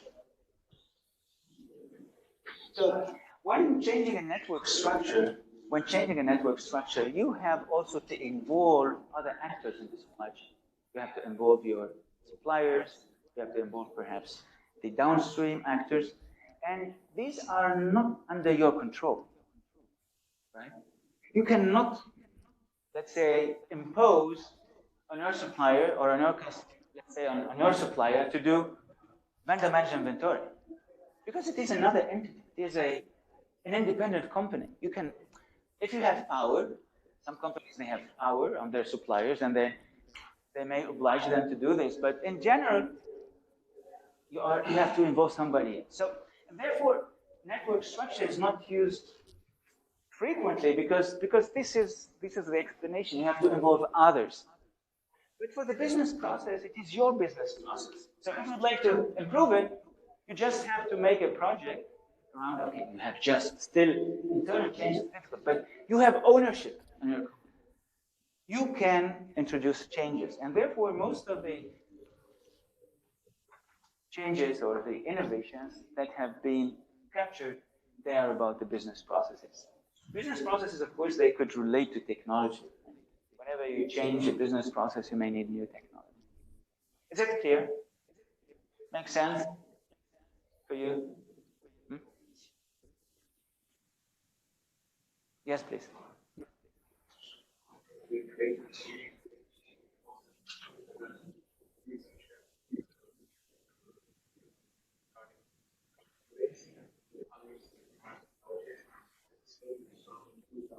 Eleven.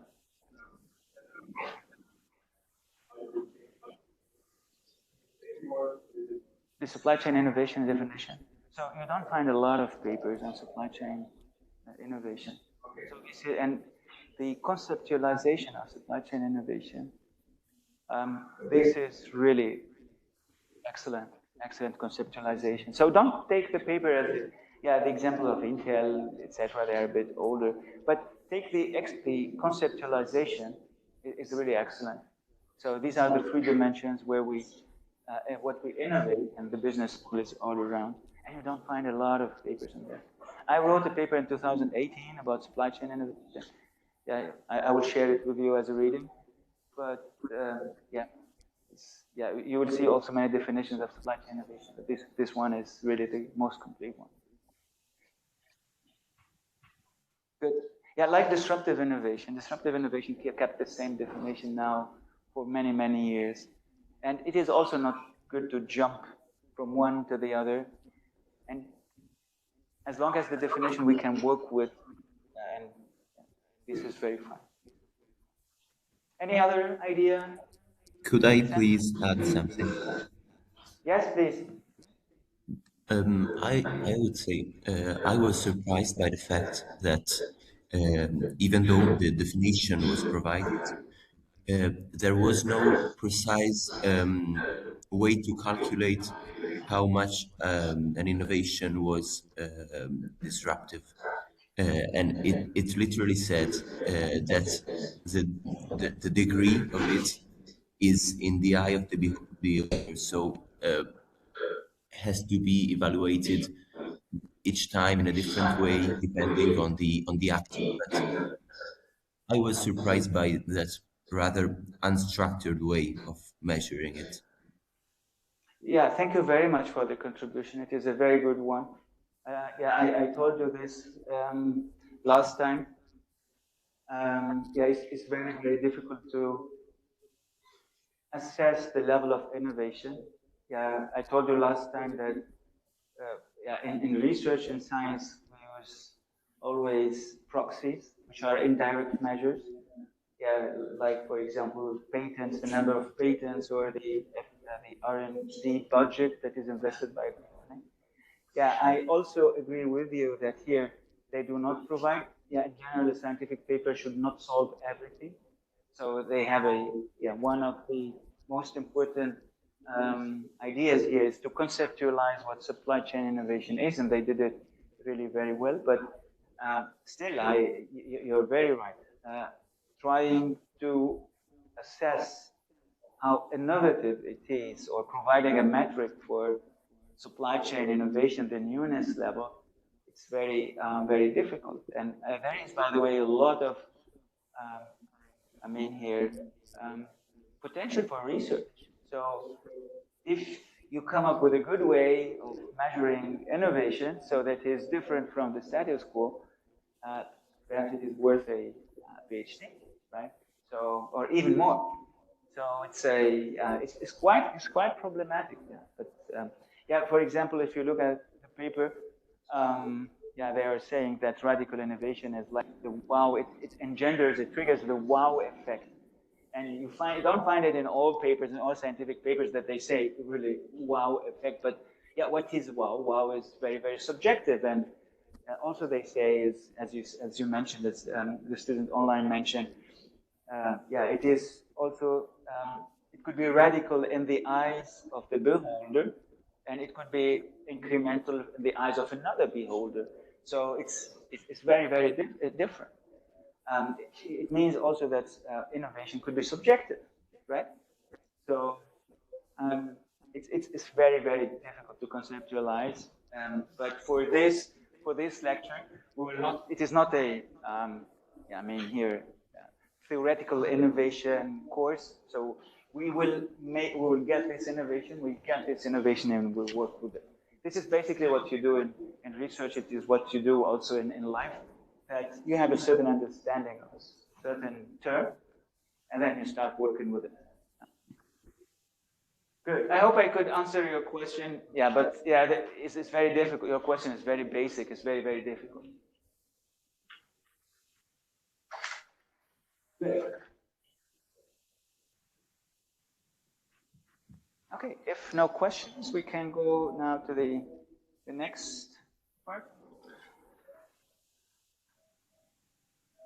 So we will tackle now the how of supply chain innovation. And in the how, we will start with business processes. So we will do this because this provides a lot of potential for supply chain innovation, and we will tackle this. Okay, so we are here, supply chains, the process perspective. And okay, I did not put it explicitly before, I just put it schematically here. But this is the figure I would like that you have in mind, right, for this course. This is an essential one. Don't tell me that I have to memorize it, to learn it by heart.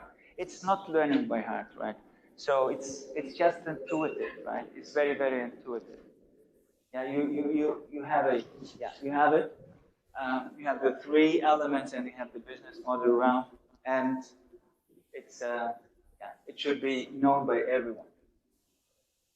And then here we have the written definition, what I got also from the description, let's say, of this framework. A supply chain innovation is defined as a change, incremental, radical, within the supply chain network, supply chain technology, or supply chain processes. All combinations of these that can take place in a company function, within a company, in an industry, or in a supply chain in order to enhance new value creation for the stakeholder. There is a dynamic process in and around the interplay between the three elements and recognition of the need for a change in a company's business model. So, By the way, you don't need to learn this by heart once you know this. You just have to have this picture in mind, right? Okay?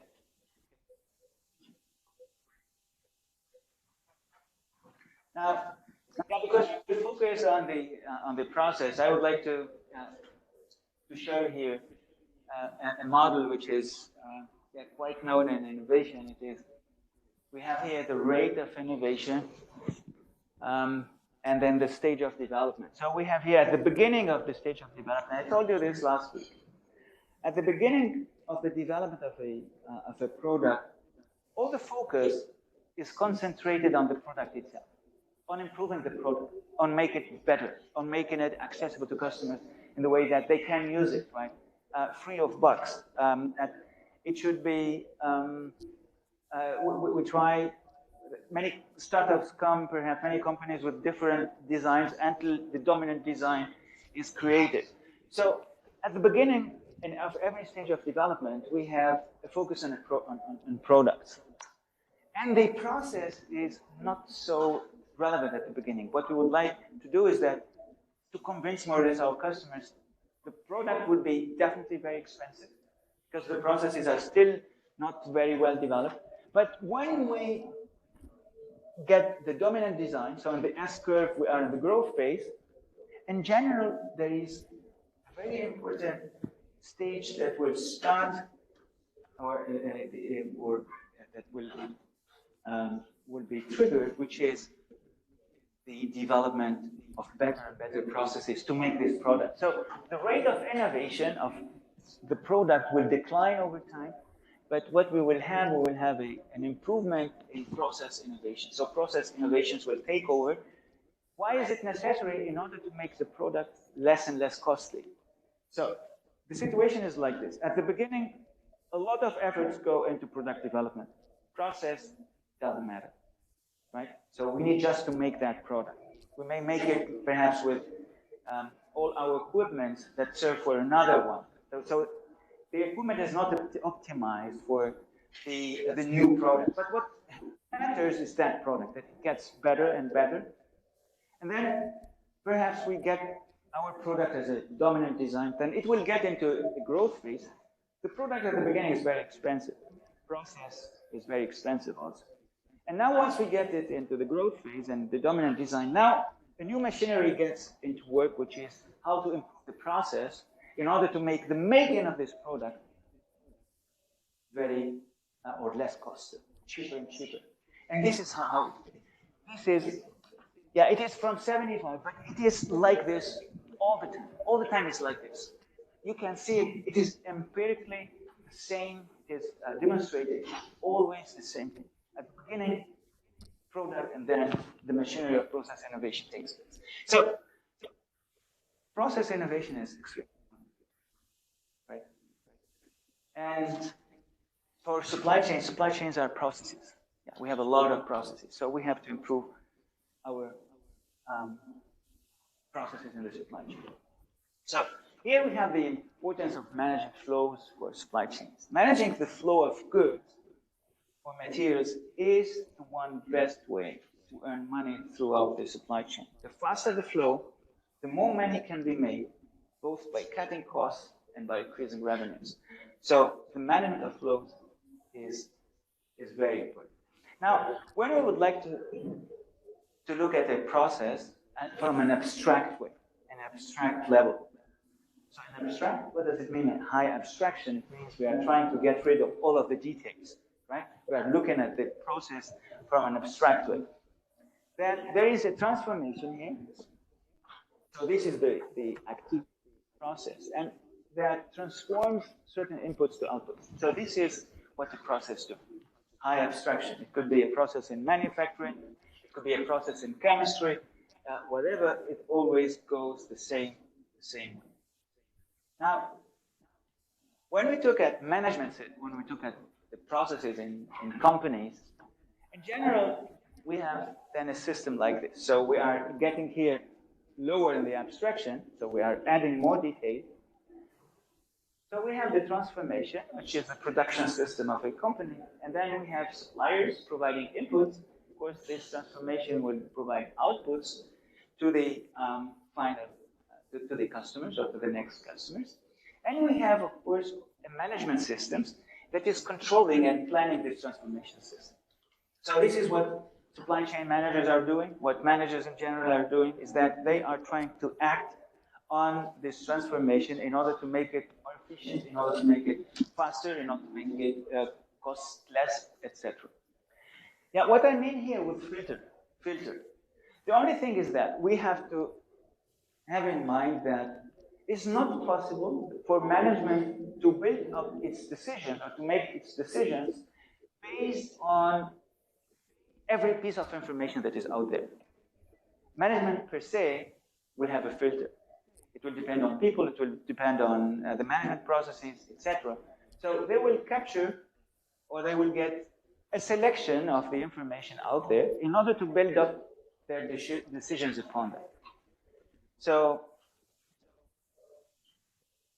we are, although we have a lot of information, we can get a lot of information. Generally, when we make our decisions, we don't base our decisions on 100% information. No, never, never ever. You are basing your decisions on only a selection of information. You can get this information from the information systems that you have in the company. You may have them from your co-workers. You may have them from the media, and still you will not get every piece of information that is relevant for managing them. So, and this is known. And of course, here there is the context that is also influencing the transformation happening in the company. So the context, it could be the industry, differing from automotive to chemistry to food industry. There is a lot of difference. Here, this is just a very simple picture showing a supply chain at the macro level. Then you may have the tier one, it has different activities. Then you can get, like tier one has machining, paint, and assembly. Then in paint, you may have different processes, sanding, powder coating. So it is a hierarchy, right? So we start from the abstract one. So this is the most abstract illustration of a supply chain, and then we can get into the details of every process. Supply chain level, firm level, and then machine level. Supply chain processes. And here we will learn a specific also vocabulary for processes. Who learned before BPMN notation, business process modeling notation? Yeah, you did bachelor at Polytechnico? No. Okay, there are some, perhaps the students who did a bachelor at of management engineering at Polytechnic who may have had the BPMN course, but who had BPMN course before? Business process modeling notation? No problem. So I will give you all what you need in order to understand how processes work together. We will not deal with everything in BPMN because this will be a course in itself, a big course. We'll take only the things that we need for the supply chain innovation course in order to be able to reason about business processes, how we can change business processes in order to make them better. So supply chain processes is a collection of related events, activities, and decisions, right? That involve a number of actors and objects, and that collectively lead to an outcome that is value for the organization and its customers. So here we have examples, right, of supply chain processes. Order to cash process. From the time we get the order until the time we get paid from our customer. So we get the order from our customer, we are doing it, we are doing the production, delivering the product to the customer, then we get paid. So this is the order to cash. The code to order. This is also important because customers, before deciding for your product, customers will ask you for a code.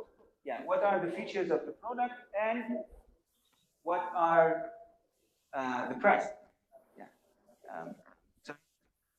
in Italian it would be preventivo. So this is what you need in order to be able to decide. So quote to order. So you get the quote. So the customer, you're making or you are producing the quote. So what features the product will have and what price. The customer will get this. The customer will think, will compare perhaps with the quotes of other competitors, and then the customer will decide, let's say, for your product, and then will place an order. So this is the quote to order. From getting a quote until really the customer is placing the, so from a potential order to a concrete order, we can say this. Procure to pay. So this is the time where you are placing an order with your supplier. So now you are, there is a, you discover there is a need for replenishment of certain components. You place an order with your supplier, and then your supplier delivers, and then you pay. So this is procure to pay. Yeah, the manufacturing process, of course. The claims processing is also an important process. So if customers claim bad service or they would like to get certain the product is still under warranty, and then you have to give it back, and then you get the product repaired or whatever. So this is the claims processing that could be in play.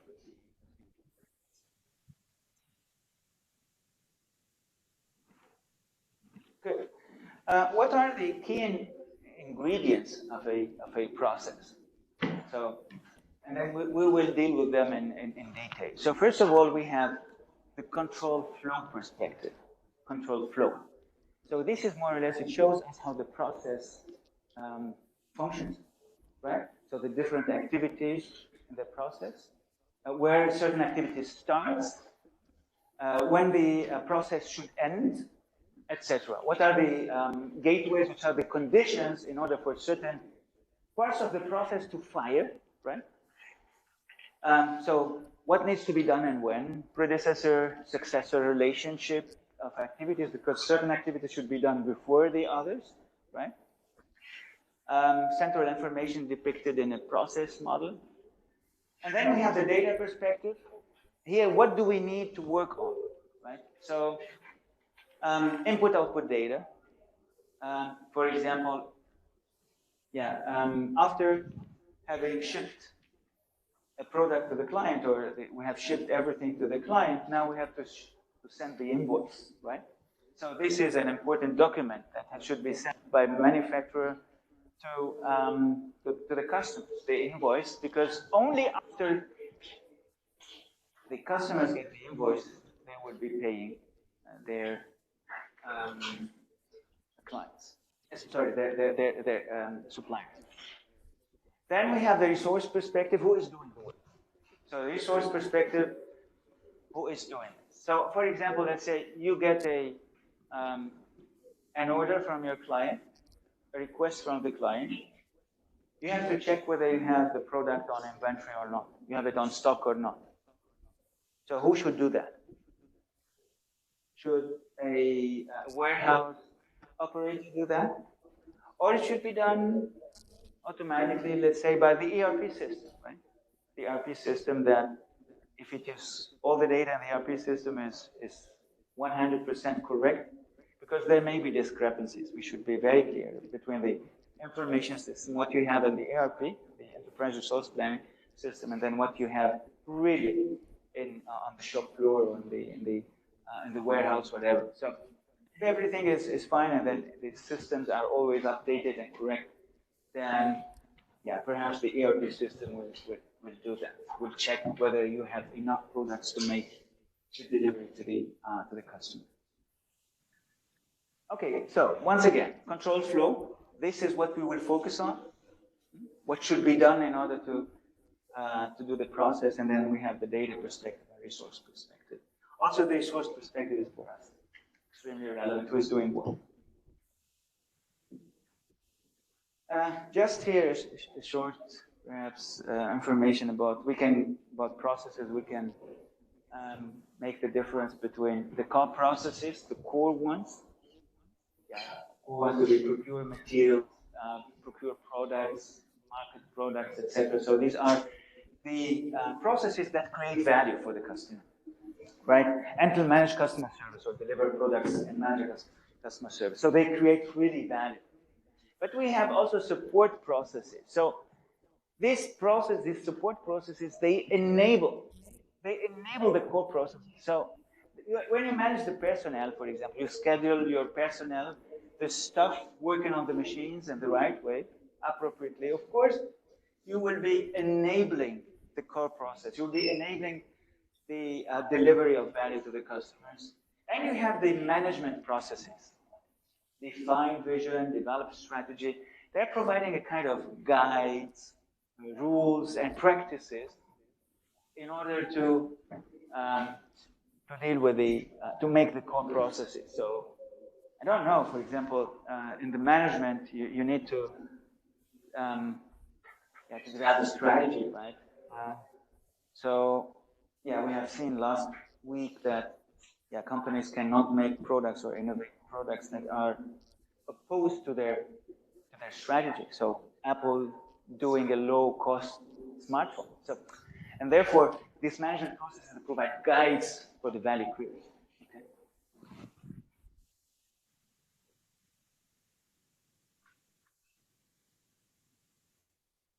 Good.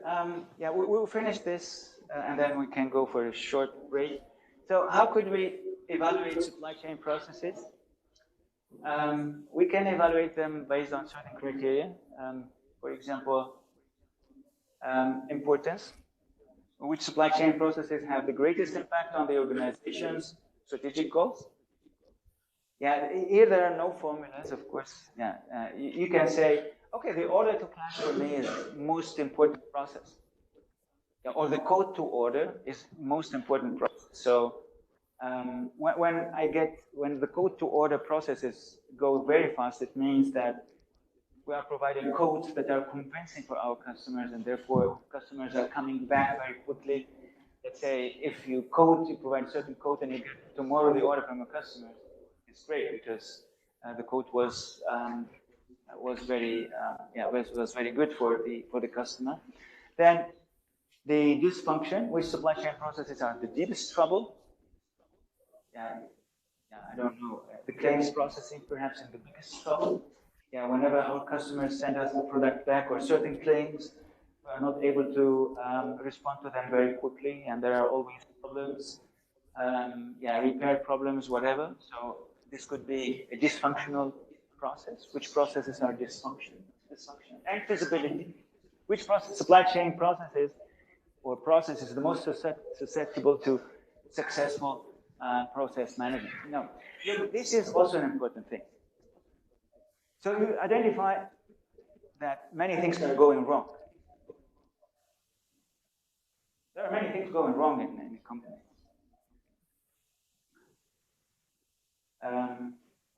By the way, when you take the cart and then you are going through retail stores, and let's say you don't find your preferred milk, you can say that there's something going wrong with the supply chain of the retailer. Right?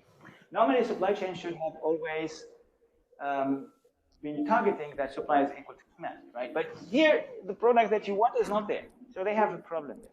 Okay, so there is a dysfunction there, or there is a problem. The only thing is that companies may not be able, perhaps, to tackle all problematic processes, because some of them, for them, they are not feasible or feasible only at high costs. So they may be still important, they are dysfunctional, but they are not feasible.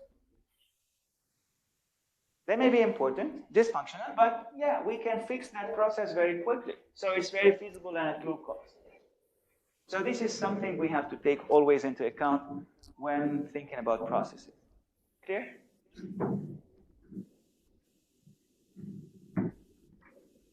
Okay. This is the process. We can do a process portfolio management. It's more or less a matrix that tries to illustrate what I told you. So here we have the process health. So whether it's functional or dysfunctional, poor or good. So good process health, everything is fine, and how important it is. It is, yeah, why it is important. For example, we can say that important processes are those that are creating value to our customers, that have a direct influence on our profitability, right? So these are the most important ones. Other processes, perhaps, that are internal, but the customers do not see. So they still are important, perhaps, but not as important as those that create directly value to the customers. And then the feasibility, you can use different colors, right?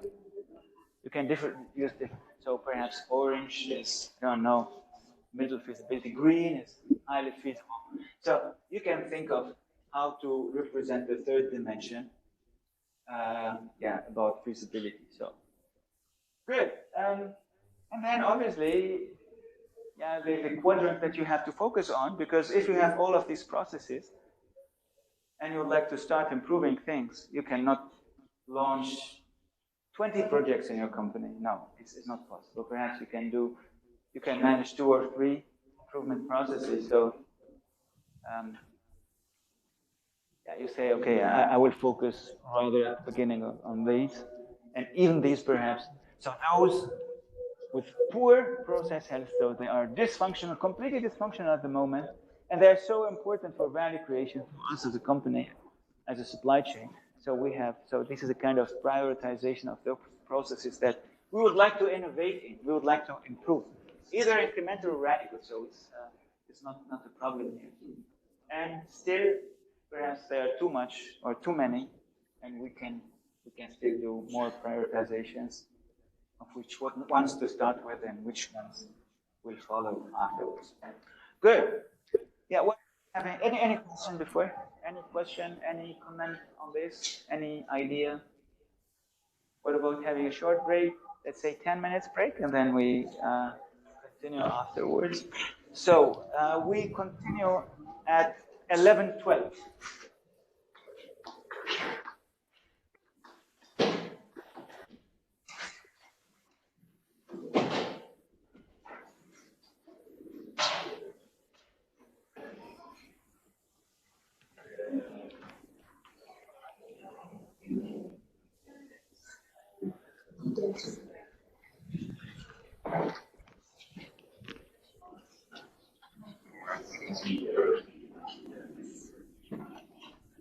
Good. So what we will learn during the next 45 minutes or 50 minutes, we will learn how to model processes, right? Supply chain processes. So we will deal with the body of principles, methods, and tools to design, analyze, execute, and monitor supply chain processes. With the objective of improving them. So how could you improve a process if you do not understand how this process works? So we will model it, and then we will see. Yeah, but not today. We will see during the next lectures how we can improve. And the improvement that we will be talking about is a systematic improvement. So I will give you some tools. Given the process that you have, you can apply these tools in order to improve it. So it will be a systematic work. It is not of course there must be some creativity, but still it is a lot of, it's a systematic approach that we can do. But it will be next time. But today we will see how to model, first of all, process. So what we will do is that we will deal with business process modeling notation, BPMN. A BPMN process model is a graph consisting of 4 types of core elements. The first is activity. Activity is very simple. There's a box, right? So when you have a box, this is an activity. You have an event. Yeah, we will use simple event. It is a circle or a fat circle, which denotes an end event. So you should tell, let's say, you should say when you model a process that, okay, there's a starting event, there must be a reason that the event starts. For example, a customer placing an order. So this is the event, the start event, and then the end event is when, for example, I don't know, the invoice is shipped to the customer, right? So once the invoice is shipped, at least that part, a certain part of the process is finished. Sorry. Then we have the gateways, and they're looking like this, gateways. And we have the sequence flows, which are, just simple arrows. So we will use these notations in order to model business processes. So let's do it for an example.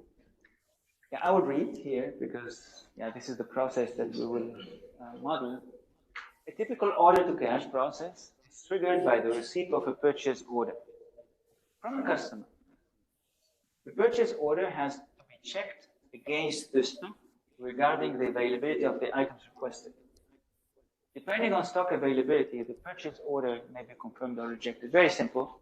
You get a request from a customer, purchase order, you look whether you have enough stock or not. If yes, you confirm. If not, you reject. If the purchase order is confirmed, an invoice is submitted, and the goods requested are shipped, the process completes by archiving the order, or if the order is rejected. So if you discover that you don't have enough stock, enough inventory, and then you have to reject the order, so we will end the process. But if you emit the invoice after having shipped the goods, then this will be also an end of the process. So here it is a circle. This is an event. The purchase order is received, right? So this is an event. This is a circle, a starting event. Then we have to check the stock availability, right? Whether we have enough inventory. And then we have a gateway. A gateway. There are two possibilities. So if the items are not in stock, so the activity that we will do next is reject the order. If the items are in stock, we confirm the order. We confirm the order to our supplier. It could be, for example, to our customer. It could be by phone or it could be by email. Okay. Order rejected. This is an end event. So we don't have enough stocks. End event, order rejected. If we confirm the order, you can see that we have to emit an invoice, ship the goods, and then archive the order. And then once the order is archived, we can denote the process as fulfilled, and then the order is fulfilled, and then there is an end event. So here you have a bit. There are the names of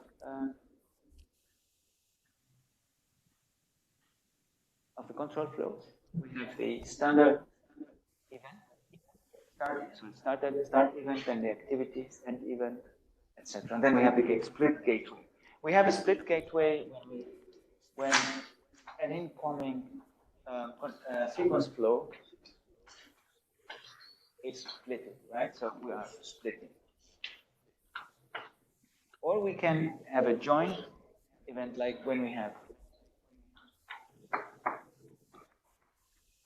a form like this. So this is split. So we are splitting sequence flow, right? Or we can join.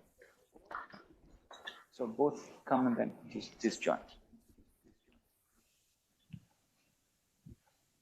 Okay, the naming conventions, very important for the naming conventions. We have, for an event, it is always noun plus past participle. It means order arrived or received. Okay? Purchase order received. It is an event. Or order fulfilled. Noun plus past participle. So I will not provide a grammar course here. Past participle is received, fulfilled, etc. Now, when we have an activity, it is a bit different. So reject order. So confirm order. It is imperative verb plus noun. Do this. Make this. Right? Execute this. So imperative verb plus noun. So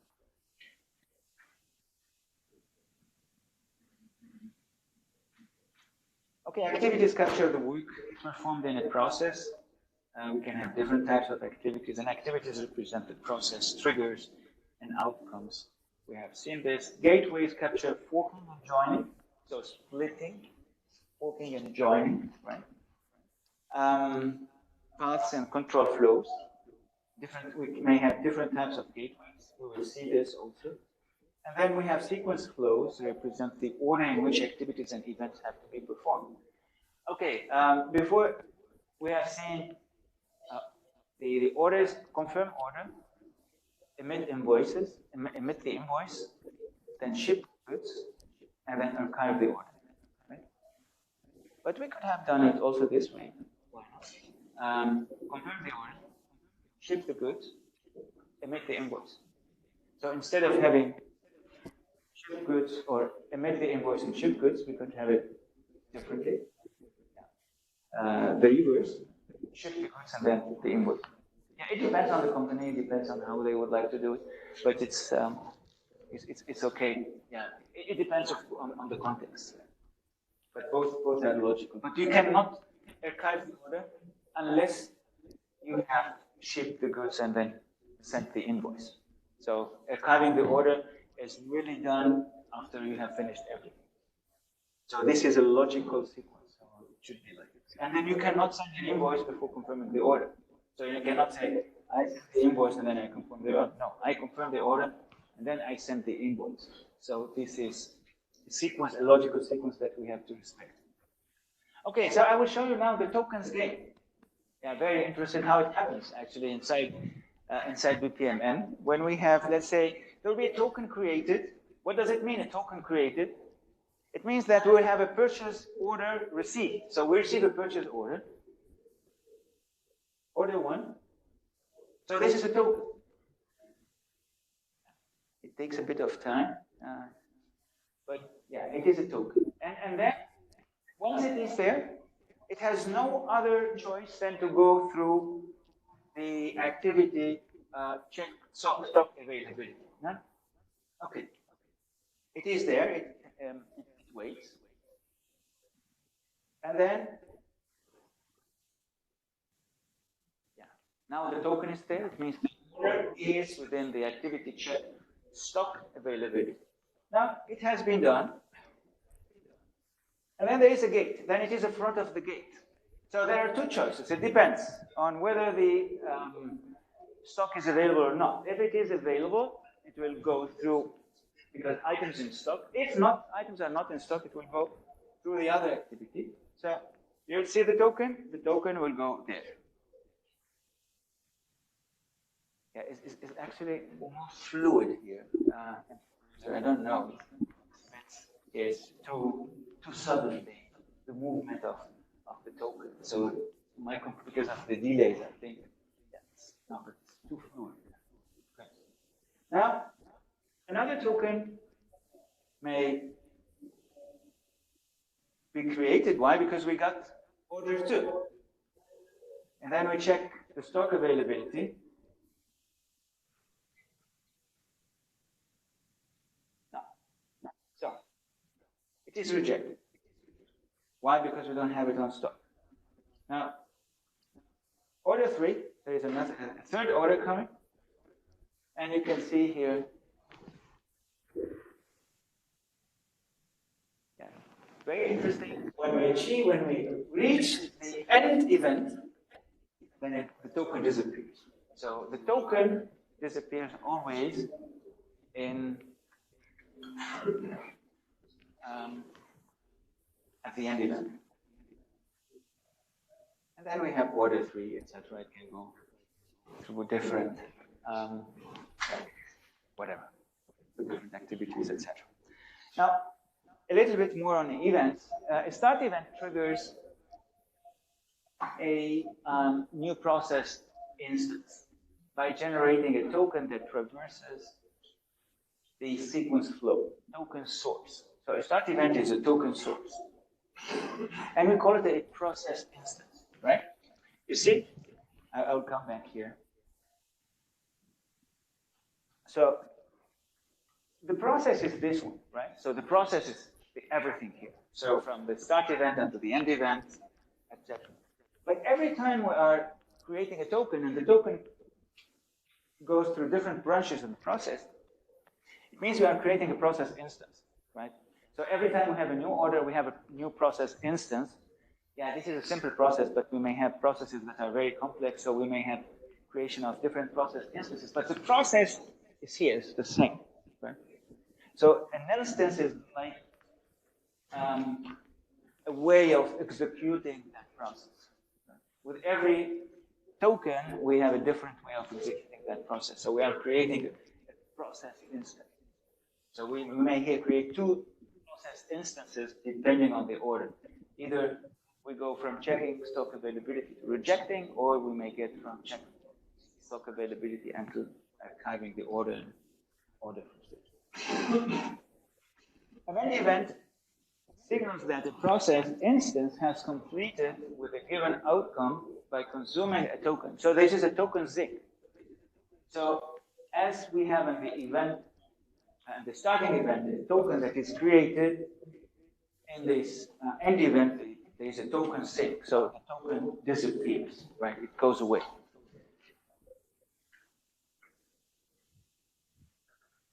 Good.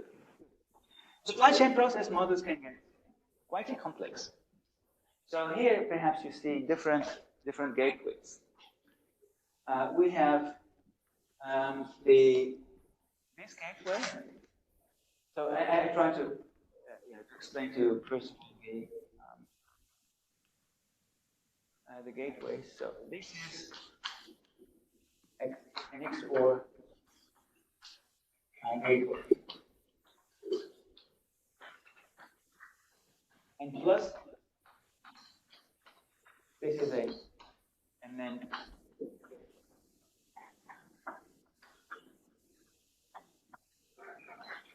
yeah. So I will explain this by means of this example. So it's the same one that we had, but we introduce a bit more of a sophistication. So we have the purchase order that is received, and then we check the stock availability, right? If stocks are in, and then we have an XOR. What does it mean, XOR? Or XOR gateway. What does it mean? Either this or either one branch or the other. It cannot. So it means that, and therefore I showed you the token scheme. So the token that we have in front of the gateway, the XOR gateway, either it goes in one branch of the process or the other. The token will have to decide, depending on the activity, of course, here. So this is the XOR, right? And it is an XOR split, right? So we have a control flow, and then it's split. And then, okay, here it is very clear. Yeah, rejecting the order. We confirm the order, and you remember before I told you invoice, and then shipping, or shipping and then invoice. Actually, they can take place at the same time, right? Why not? So imagine we have a token. So we confirm the order, and we have a token before the plus gateway, before the end is an end split here, which is a forking approach. So we have a token here. Imagine we have a token here. How many tokens we will have then after an end gateway? Actually, the end split will create two tokens. So we will have a token send invoice, and we will have a token in front of ship goods. You see? So this is how it is interpreted in terms of tokens here.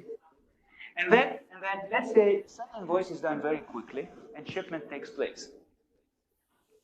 So after send invoice, let's say the token goes through the send invoice, but the token is still not through. ship goods. So the gateway, this way it is end join, will not fire until the end join receives both tokens. So we are in this case. We are here. So we have here a confirm order. Sorry, no. We have shipment. And here we have emit invoice. Right? So we have the token here, and we have a token here. And then this is a process that is very quick, perhaps. Then we have already, let's say, after 3 or 4 hours, the invoice is emitted. But could you send an invoice before the goods are shipped to the customer? Perhaps not. You have to wait until the goods are shipped. So once the goods are shipped, you will have the. So here, sorry, when you have this situation, this and join cannot fire. So we don't. In order to fire, we need the two tokens here. So this needs 2 tokens. So once we did the shipment of the goods, we have the token here, and once both tokens are here, this can fire, and they will go into one single token that goes. Is it clear? Is it clear how to? Yes. Yes. Yeah. In order to say that both they're done together, right? So you will archive the order. You will archive the order once you do them both together. So yeah, you could have done them as we said before, but here it is more elegant, I would say. You will archive the order once they are done together. So, but from a practical point of view, I agree with you. There's not a lot of benefit. But sometimes you have processes. This can be done. Yeah. So here it is. This can be done only after both are one. Sorry, I can. The advantage here is that you are actually, there are different processes. You are improving your process. Look, if you have the process like this, ship goods,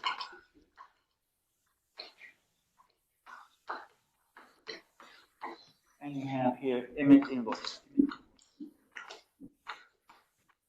right?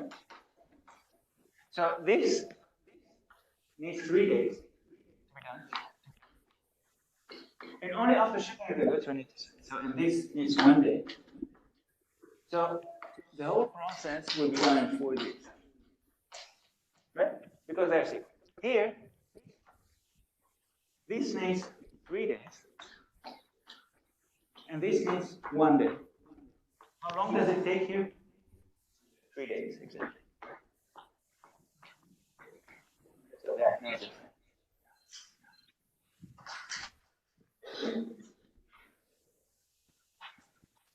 Good. So we can enrich the process more. For example, here we have the purchase order, then we have the warehouse database. So this is a document that we receive. We can put it also in app. We can show it. We have the warehouse database that we have to check. We have to retrieve in order to check whether we have enough inventory. Then the purchase order is checked.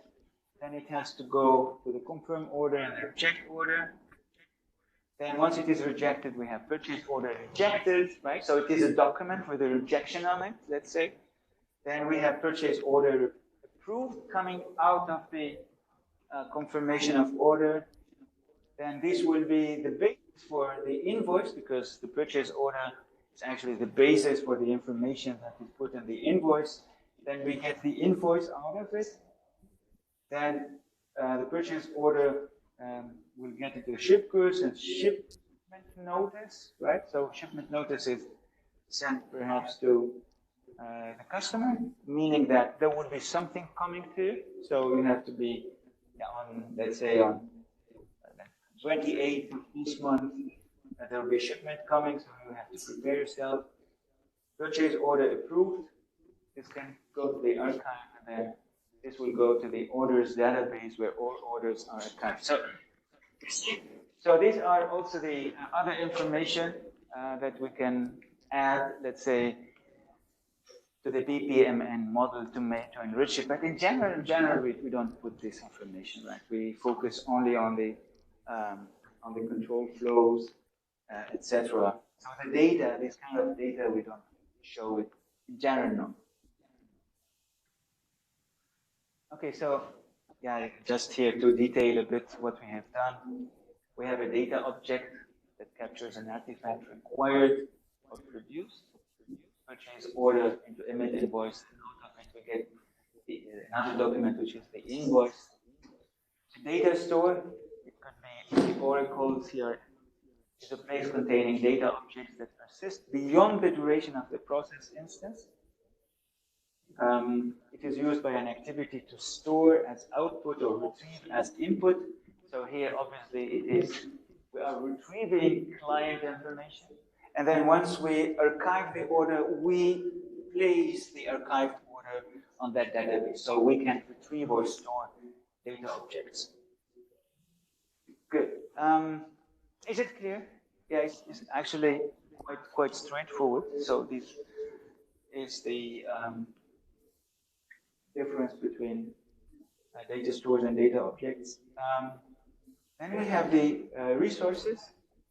We have active resources and resource classes. So the active resources could be process participants, software systems, equipment, and resource classes. They are a group of active resources such as role, an organizational unit, or the whole organization. Yeah, with an example, we will understand everything. So here we have, I would like to read this process, and then once I read it, we can go and see how it has been modeled by using the resources. The order to cash process is carried out by a seller's organization. So the seller gets an order and then ships the goods and gets cash. And this includes two departments, the sales department and the warehouse and distribution department. So you see there are some resources here that will do the tasks. The purchase order is received by the sales department. It has to be checked against the stock. This is done via an ERP module within the warehouse and distribution department. You see, we are specifying where the activities are taking place, right? If the purchase order is confirmed, the warehouse and distribution department ships the goods. Meantime, the sales department emits the invoice. The process concludes with the order being archived by the sales department. You see, we are trying here to specify who is doing what. So far, we did not specify, as we saw the process model, we did not show who is doing what. And now we would like to define, to specify which resources are doing which activities, right? So here we have the pools and lanes, which we will do. So the pool captures a resource class, generally used to model a business party, for example, a whole company. And then we have the lanes. It captures a resource subclass within a resource class by partitioning the pool, generally used to model departments like shipping or finance, internal roles, software systems, etc. So the lanes, it's like you have a swimming pool. In the swimming pool, you have different lanes, right? And those swimming pool is, let's say, the company or the department or whatever. So, and we will model our process before by specifying these resources. Who is doing what? You see? By the way, this is often done when you are using the PMN modeling. and it looks like this. You see? So we have a bit more of order inside. So look, the seller. The seller is the whole company, right? The seller. So this is the pool. The pool is the seller. The pool has different lanes. The lanes are the warehouse distribution, and the sales. And inside the lanes itself, we have even sub-lanes. So we have the ERP system and the warehouse stuff. So, first of all, the purchase order from the customer, it enters the system, the seller, which is the manufacturer, let's say, or the retailer, or whatever, it enters here, and it will be processed or exactly at the ERP system. The ERP system will tell us whether we have enough inventory in order to fulfill the customer's orders. So the ERP system will do the check of stock availability. Let's say we have 100 pieces and the customer is looking for 50 pieces, the order. So 100 is bigger than 50, so we can fulfill the customer's order. So the ERP system will tell us green light, so we can go forward with our process. Now, we'll go then to the sales department. The sales department, what they will do is that if we don't have on stock, they will reject the order and they will be sending a notification to the customer that we reject the order. Okay, customer is asking for 200 and we have only 100 on stock, we cannot fulfill. Order rejected. Of course, we can complicate the process. So, I mean, customer is asking for 200 and you have only 100, you can still call the customer, but the customer can get now 100, and then in 2 weeks from now, the next 100. So this can also be modeled, right? But we make it a bit easier. So sometimes it may feel like very automatic here, but yeah, we can make the process really more complex by including these kind of things. Now, if it is items in stock, so the sales department here the sales department, the sales lane will confirm the order, will emit the invoice, so in the sales, but the shipment of goods is done by the warehouse stuff, right? So the warehouse stuff is doing the shipment of the goods, which is a part of the warehouse and distribution, and then both are done at the same time, and then we archive the order at the sales department, and then the order is. So we are specifying who is doing what in order to know who is in the responsibility of which task and activity. Okay? So it is more information because for processes it's extremely relevant to know who is doing what. Right? So if you don't clarify this, because who is doing what has a very specific name in the meantime, which is called governance. And here, when we are talking about governance, we are talking about who is doing what. Who is doing what?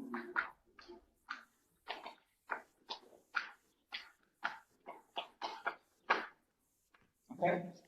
So this is the question of, if you hear about governance somehow in the future, or have heard about that, who had a course on governance? Governance course, no? Okay, so governance is nothing else than specifying who is doing what. So it could be inside the company, it could be in the supply chain. These are the things I'm doing. These are the things that my supplier is doing. So, it's very important. Right?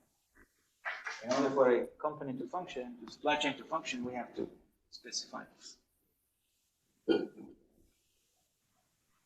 Good. I gave you a good overview of BPMN, but believe me, you are not the experts now of BPMN.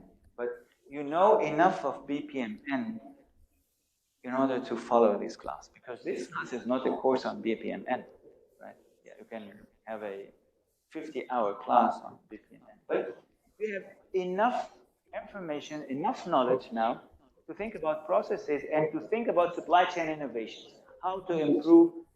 So, but I will tell you about this next time. But this is the basic knowledge that we need. Any question on this? In order to get proficient by BPMN, you have to learn all of this. So this is everything on BPMN. A lot of things. But we don't need them for this course.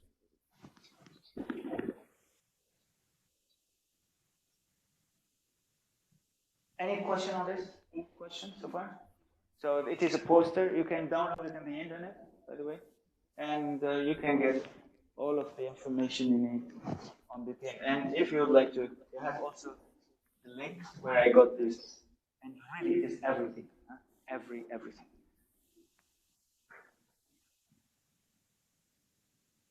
Okay. So now we know. Okay, first of all, we have seen that supply chain innovation is composed of changes or innovations, incremental, radical, supply chain technology, network structure, and business processes. Business processes is important. We have seen how to model business processes. We model them with the objective of seeing what problems they have to get improvements. Perhaps the first thing that we have to do, before even making more sophisticated things, is we have to decorticate supply chain processes into steps. In order to understand what are value adding, what processes or steps they are value adding, what are business value adding, and what are non-value adding, right? So, look, we have seen before the process at the high abstraction level. We have seen that. We have here transformation.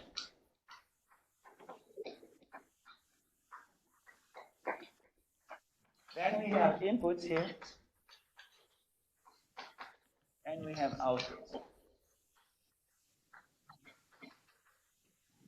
Let's think of this as a machine, an equipment, right? Equipment, or it could even be in a service. It could be a checkout, the service operation, checkout at a store, wherever. Okay, they think that here, when we have a component or a person in front of the transformation process, which could be whatever we want, right?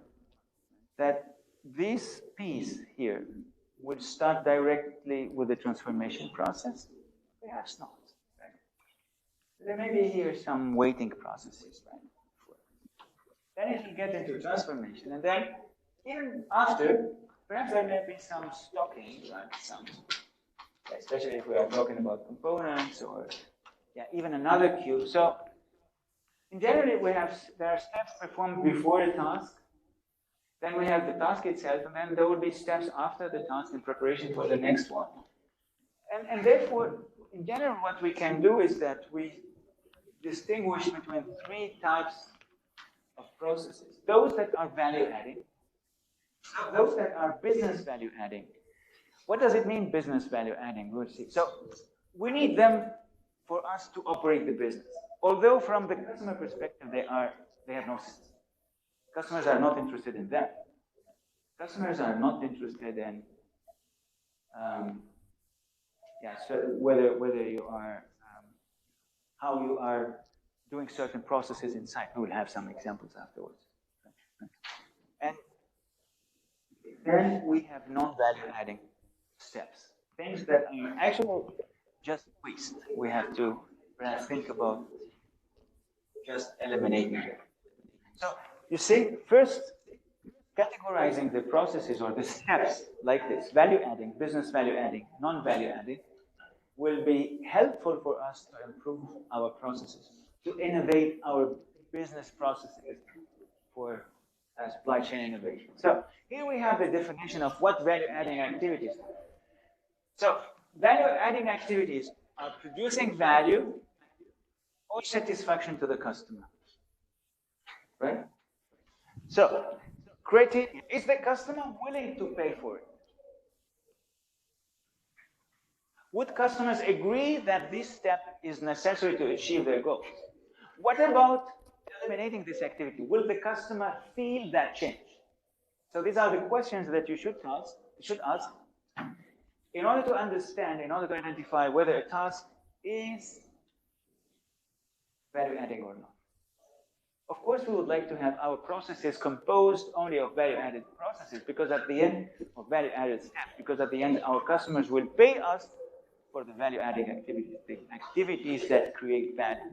And we have here examples. So, for example, in the order-to-cash process, confirm delivery date. As a customer, I would like to get confirmation of the delivery date. Because I may not have, if you deliver whatever you want, whenever you want, perhaps I don't have the people in order to receive that delivery. I would like to know when you deliver. So for me as a customer, it's important to get the delivery date. Then the delivery of the product itself. As a customer, in the order-to-cash process, of course, delivery of products is important to the customer. And if you don't deliver the product, you did not do anything. For customers, it's a catastrophe. Now, the business value-adding activities. So they are necessary or useful for the business to operate. So they are not necessary for the customer.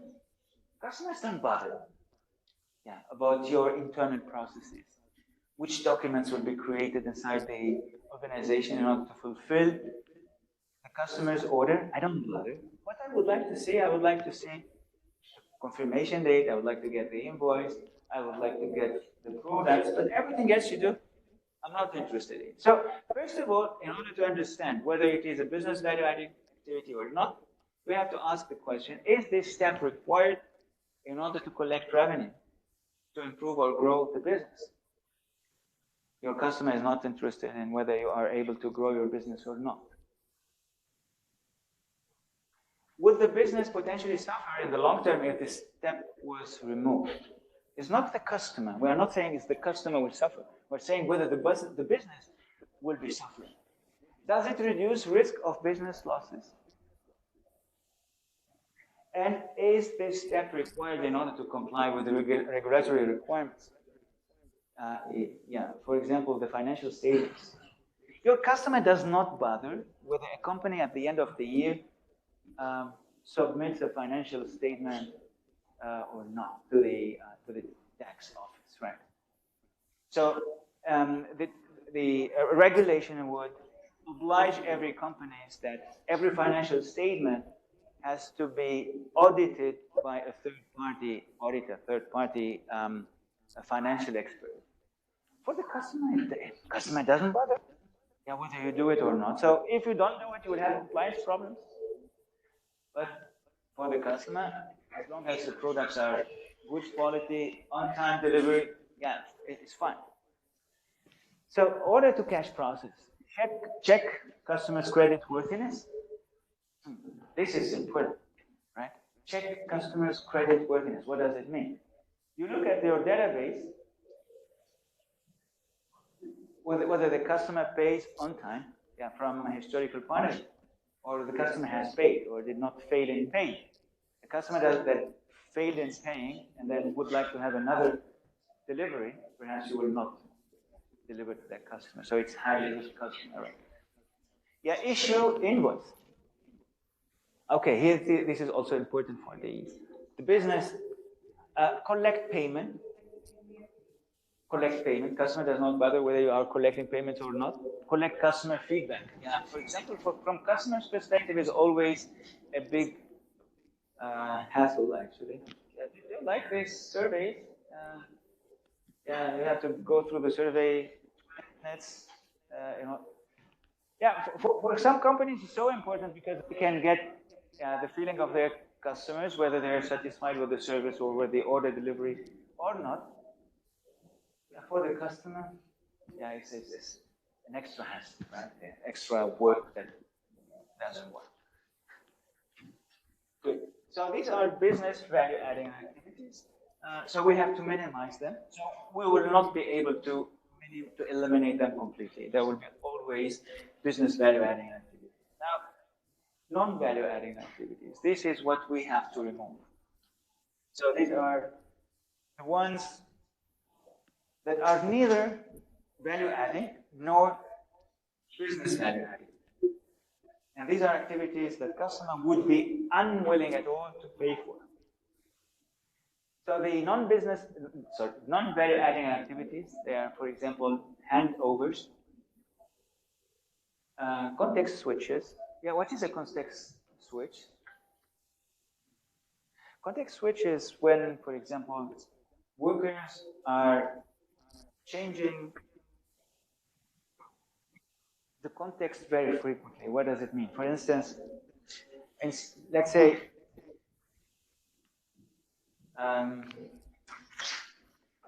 let's imagine a company gets orders from retailers and gets orders from manufacturers. Let's say there is a company getting orders from two different types of clients, retailers or service companies. Let's say service companies better, and from manufacturing companies. And it happens that the treatment of the orders for service companies and manufacturing companies, it is very, very different. Right? So the orders are different, and then how you treat them inside this company, there are different processes. But all service companies, they are very similar, and the manufacturing companies, they are very similar to treat. What is better, according to your point of view, that the company is doing, treating one service order, then one manufacturing order, then one service order, one order from a manufacturing company, or doing all service companies together and then batching in this case and batching all manufacturing companies together. What's better? Batching. Why? Because here there will be no context switches. The context will be treating the orders of service companies. They are done more or less in a similar way. Also, the operator doing them will get faster and faster when treating the orders by. And these are the mental switching that happens every time when we change tasks, right? So it's better here in this case to batch. So for a customer, so for you is when you do this switching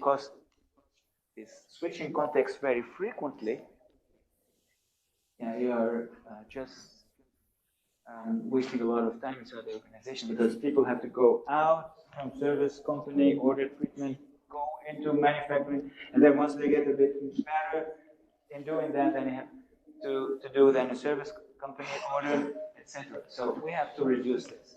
Waiting times, delays, rework or defect correction. An example. For example, forward purchasing order to warehouse. So it is a very internal process. It is not value adding. So everything when you have a handover, I'm giving you a document. It may be necessary, but it's non-value adding. Rework and defect correction. So it is if there is a quality problem. Resend confirmation. Receive rejected products. So all of these they are non-value adding.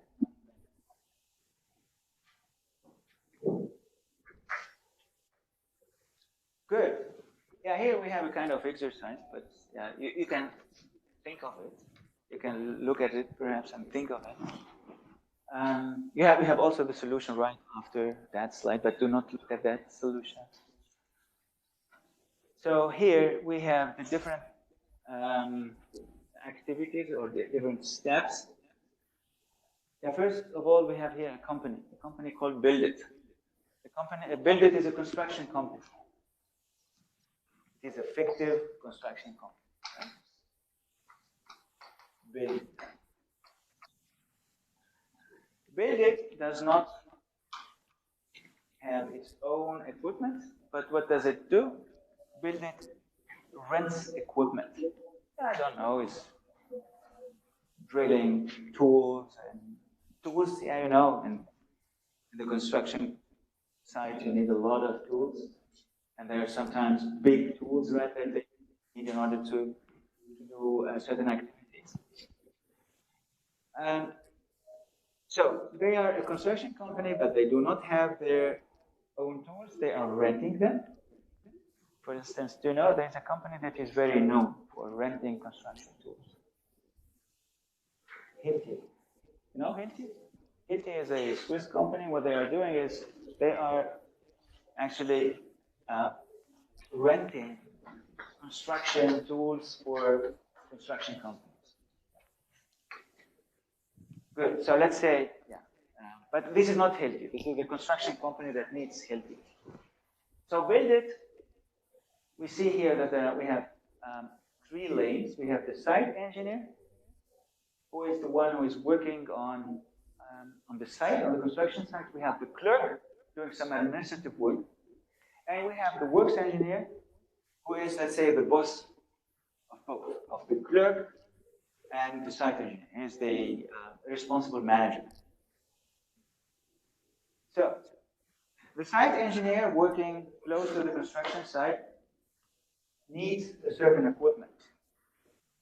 So what the site engineer will do will submit equipment rental request. To whom? To the clerk. The clerk will select equitable equipment, will select suitable equipment. We'll look at the menu of suppliers, and then we'll select the ones that are most appropriate for providing that equipment. Of course, we'll have to check the availability, perhaps the supplier that can rent. So Hilti, perhaps they may not have certain drilling machines on stock. So, and therefore they have to look for another. So the clerk has to look for another if there is no tool available. So they have to do this many times until they find a supplier that can rent that tool. Now, if it is available, if it is not available, then, if it, then of course at the end we think, yeah, it's done, the process is done, that there's an equipment that is found. If it is available, then this request has to be checked by the works engineer, so the responsible guy, let's say. Because he has to budget, he has budget responsibility, of course, and he can look, or she can look at it, review the rental request, may examine it, may reject it. So we'll say, no, for that you don't need a new equipment, you can use an equipment that has been rented 2 weeks ago, and then you can use it, or for this task, there will be, it has to be done by human operators. Like this, I'm just here improvising. Or say it's okay, then it will be creating a purchase order. So it is not a purchasing order, it is a renting order. But it is a purchasing. So getting the equipment for certain days or certain couple of weeks, and then the PO will be created. Now, the question here, out of these steps, so for example, submit equipment rental request, fill request, and send request to clerk. Which one is value adding, which one is non-value adding, or business value adding? Select suitable equipment. Open and read request, select suitable equipment. So which one is business value adding, non-value adding, and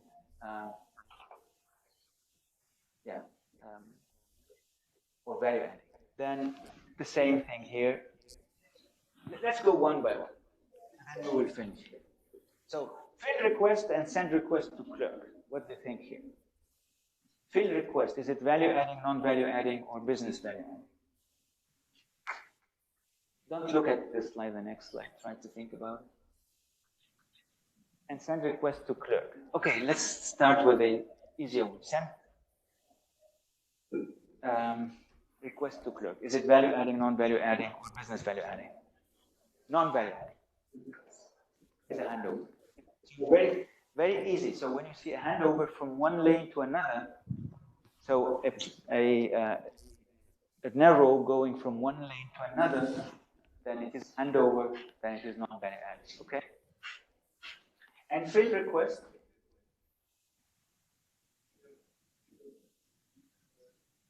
But think about it.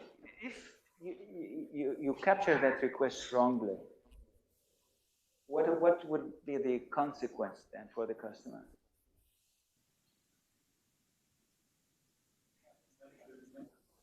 Exactly. So for the customer, it is very important that that site engineer captures the, for the construction, captures the requirement really very well. So it should be value adding, because if we don't have it, we don't have anything after also, right? So it should create the value of the construction site. Okay? Yeah, I should have done it. Yeah. Look at the next one. Okay. Okay, so we have field request is value adding, and send request to clerk is non-value adding. Now, here open and read request. So this is the clerk will get the request, will open and read the request, and then select suitable equipment. Again. So, open and read. Who cares about open and read? You open and just read. It is not about examining. It's about assessing. Okay, if it is examining, assessing, so it will be business value added. So we are doing something for the business. But you are just opening and reading. Nothing. But selecting then the suitable equipment is value adding, but only for the first time. Because if you don't find a supplier that select that has the equipment, and then you have to go many loops, look for the right supplier. Yeah, perhaps you can do something against this in order to improve the process. You cannot spend half of the afternoon just looking for suppliers for one single equipment. So it is obviously non-value adding. So for the first time, of course, I have the request. I would like to select a suitable equipment first time, and then it is then value adding. Good. Then each time, of course, you have to check the equipment availability, record recommended equipment, and then forward request works engineer. So we know that forward, after we have checked the availability, forward request to works engineer. So this will be non-value adding.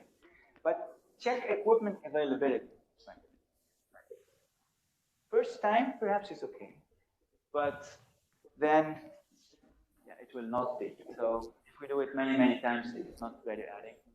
Record recommended equipment, this is business value added. So it should be more or less saved on the computer or just written on a piece of paper. This is business value added. Right? Because if we don't record, we will not be able to put the right purchasing order afterwards. Okay, we'll finish at this stage. We can retake it once again next time. If you have any questions now, I can take them. Very urgent questions.